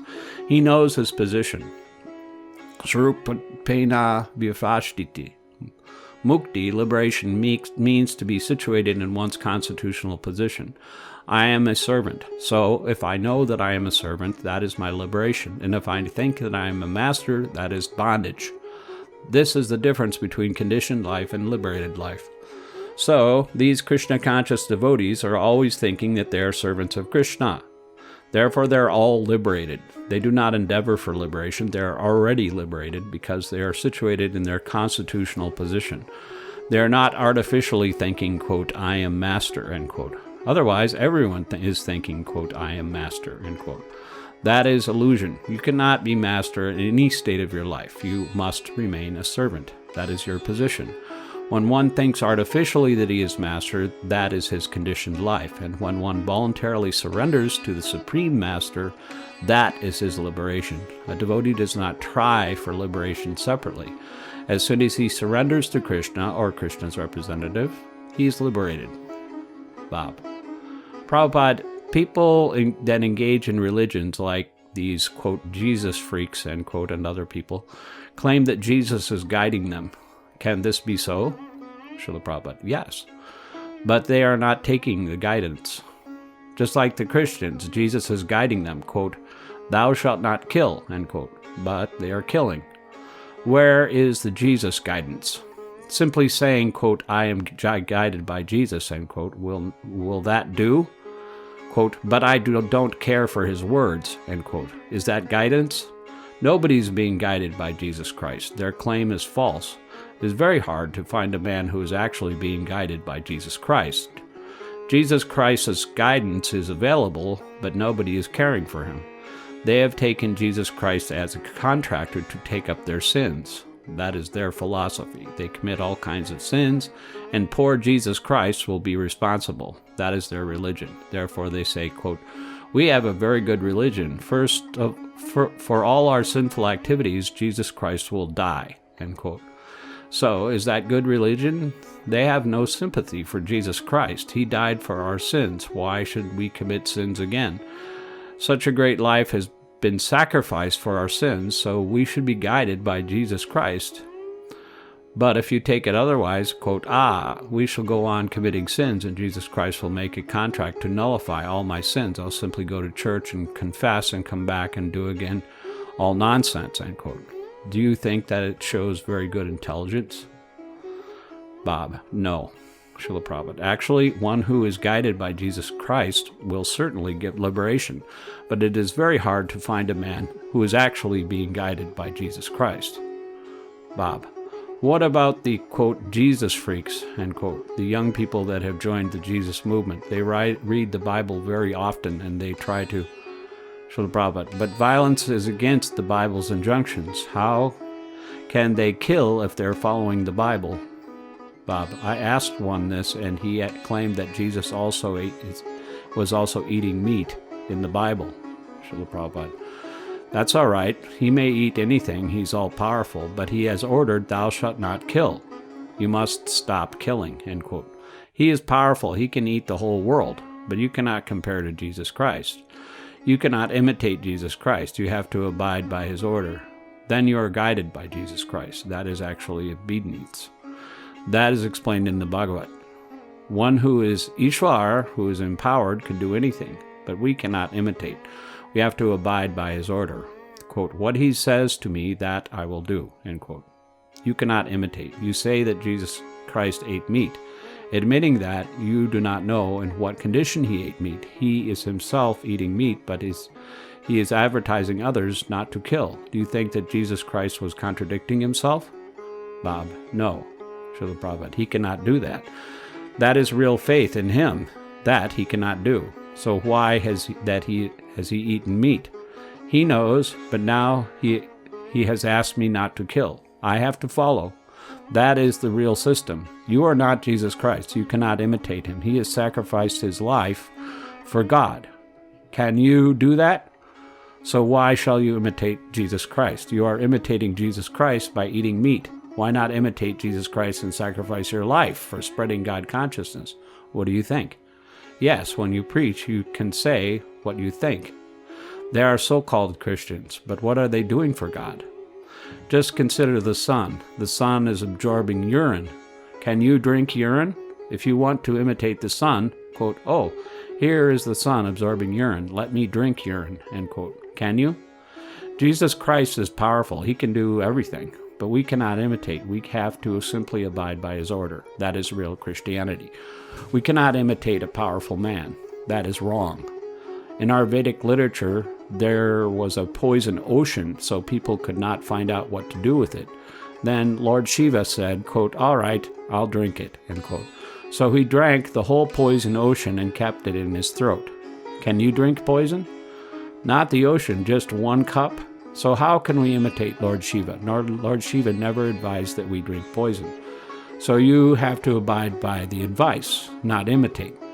These LSD and marijuana people say that Lord Shiva used to smoke ganja, but Lord Shiva drank the whole poisoned ocean. Can you do that? Lord Shiva's instructions should be taken. He says that the best worship is worship of Vishnu. Vishnur Aradhanam Param. When he was asked by Parvati what method of worship is best, then he said, quote, the best worship is worship of Lord Vishnu, Krsna. There are many demigods, but he recommended Vishnu worship as the best. And better than Vishnu worship is worship of a Vaishnava, Tadiyanam, his servants, those who are in relation to him.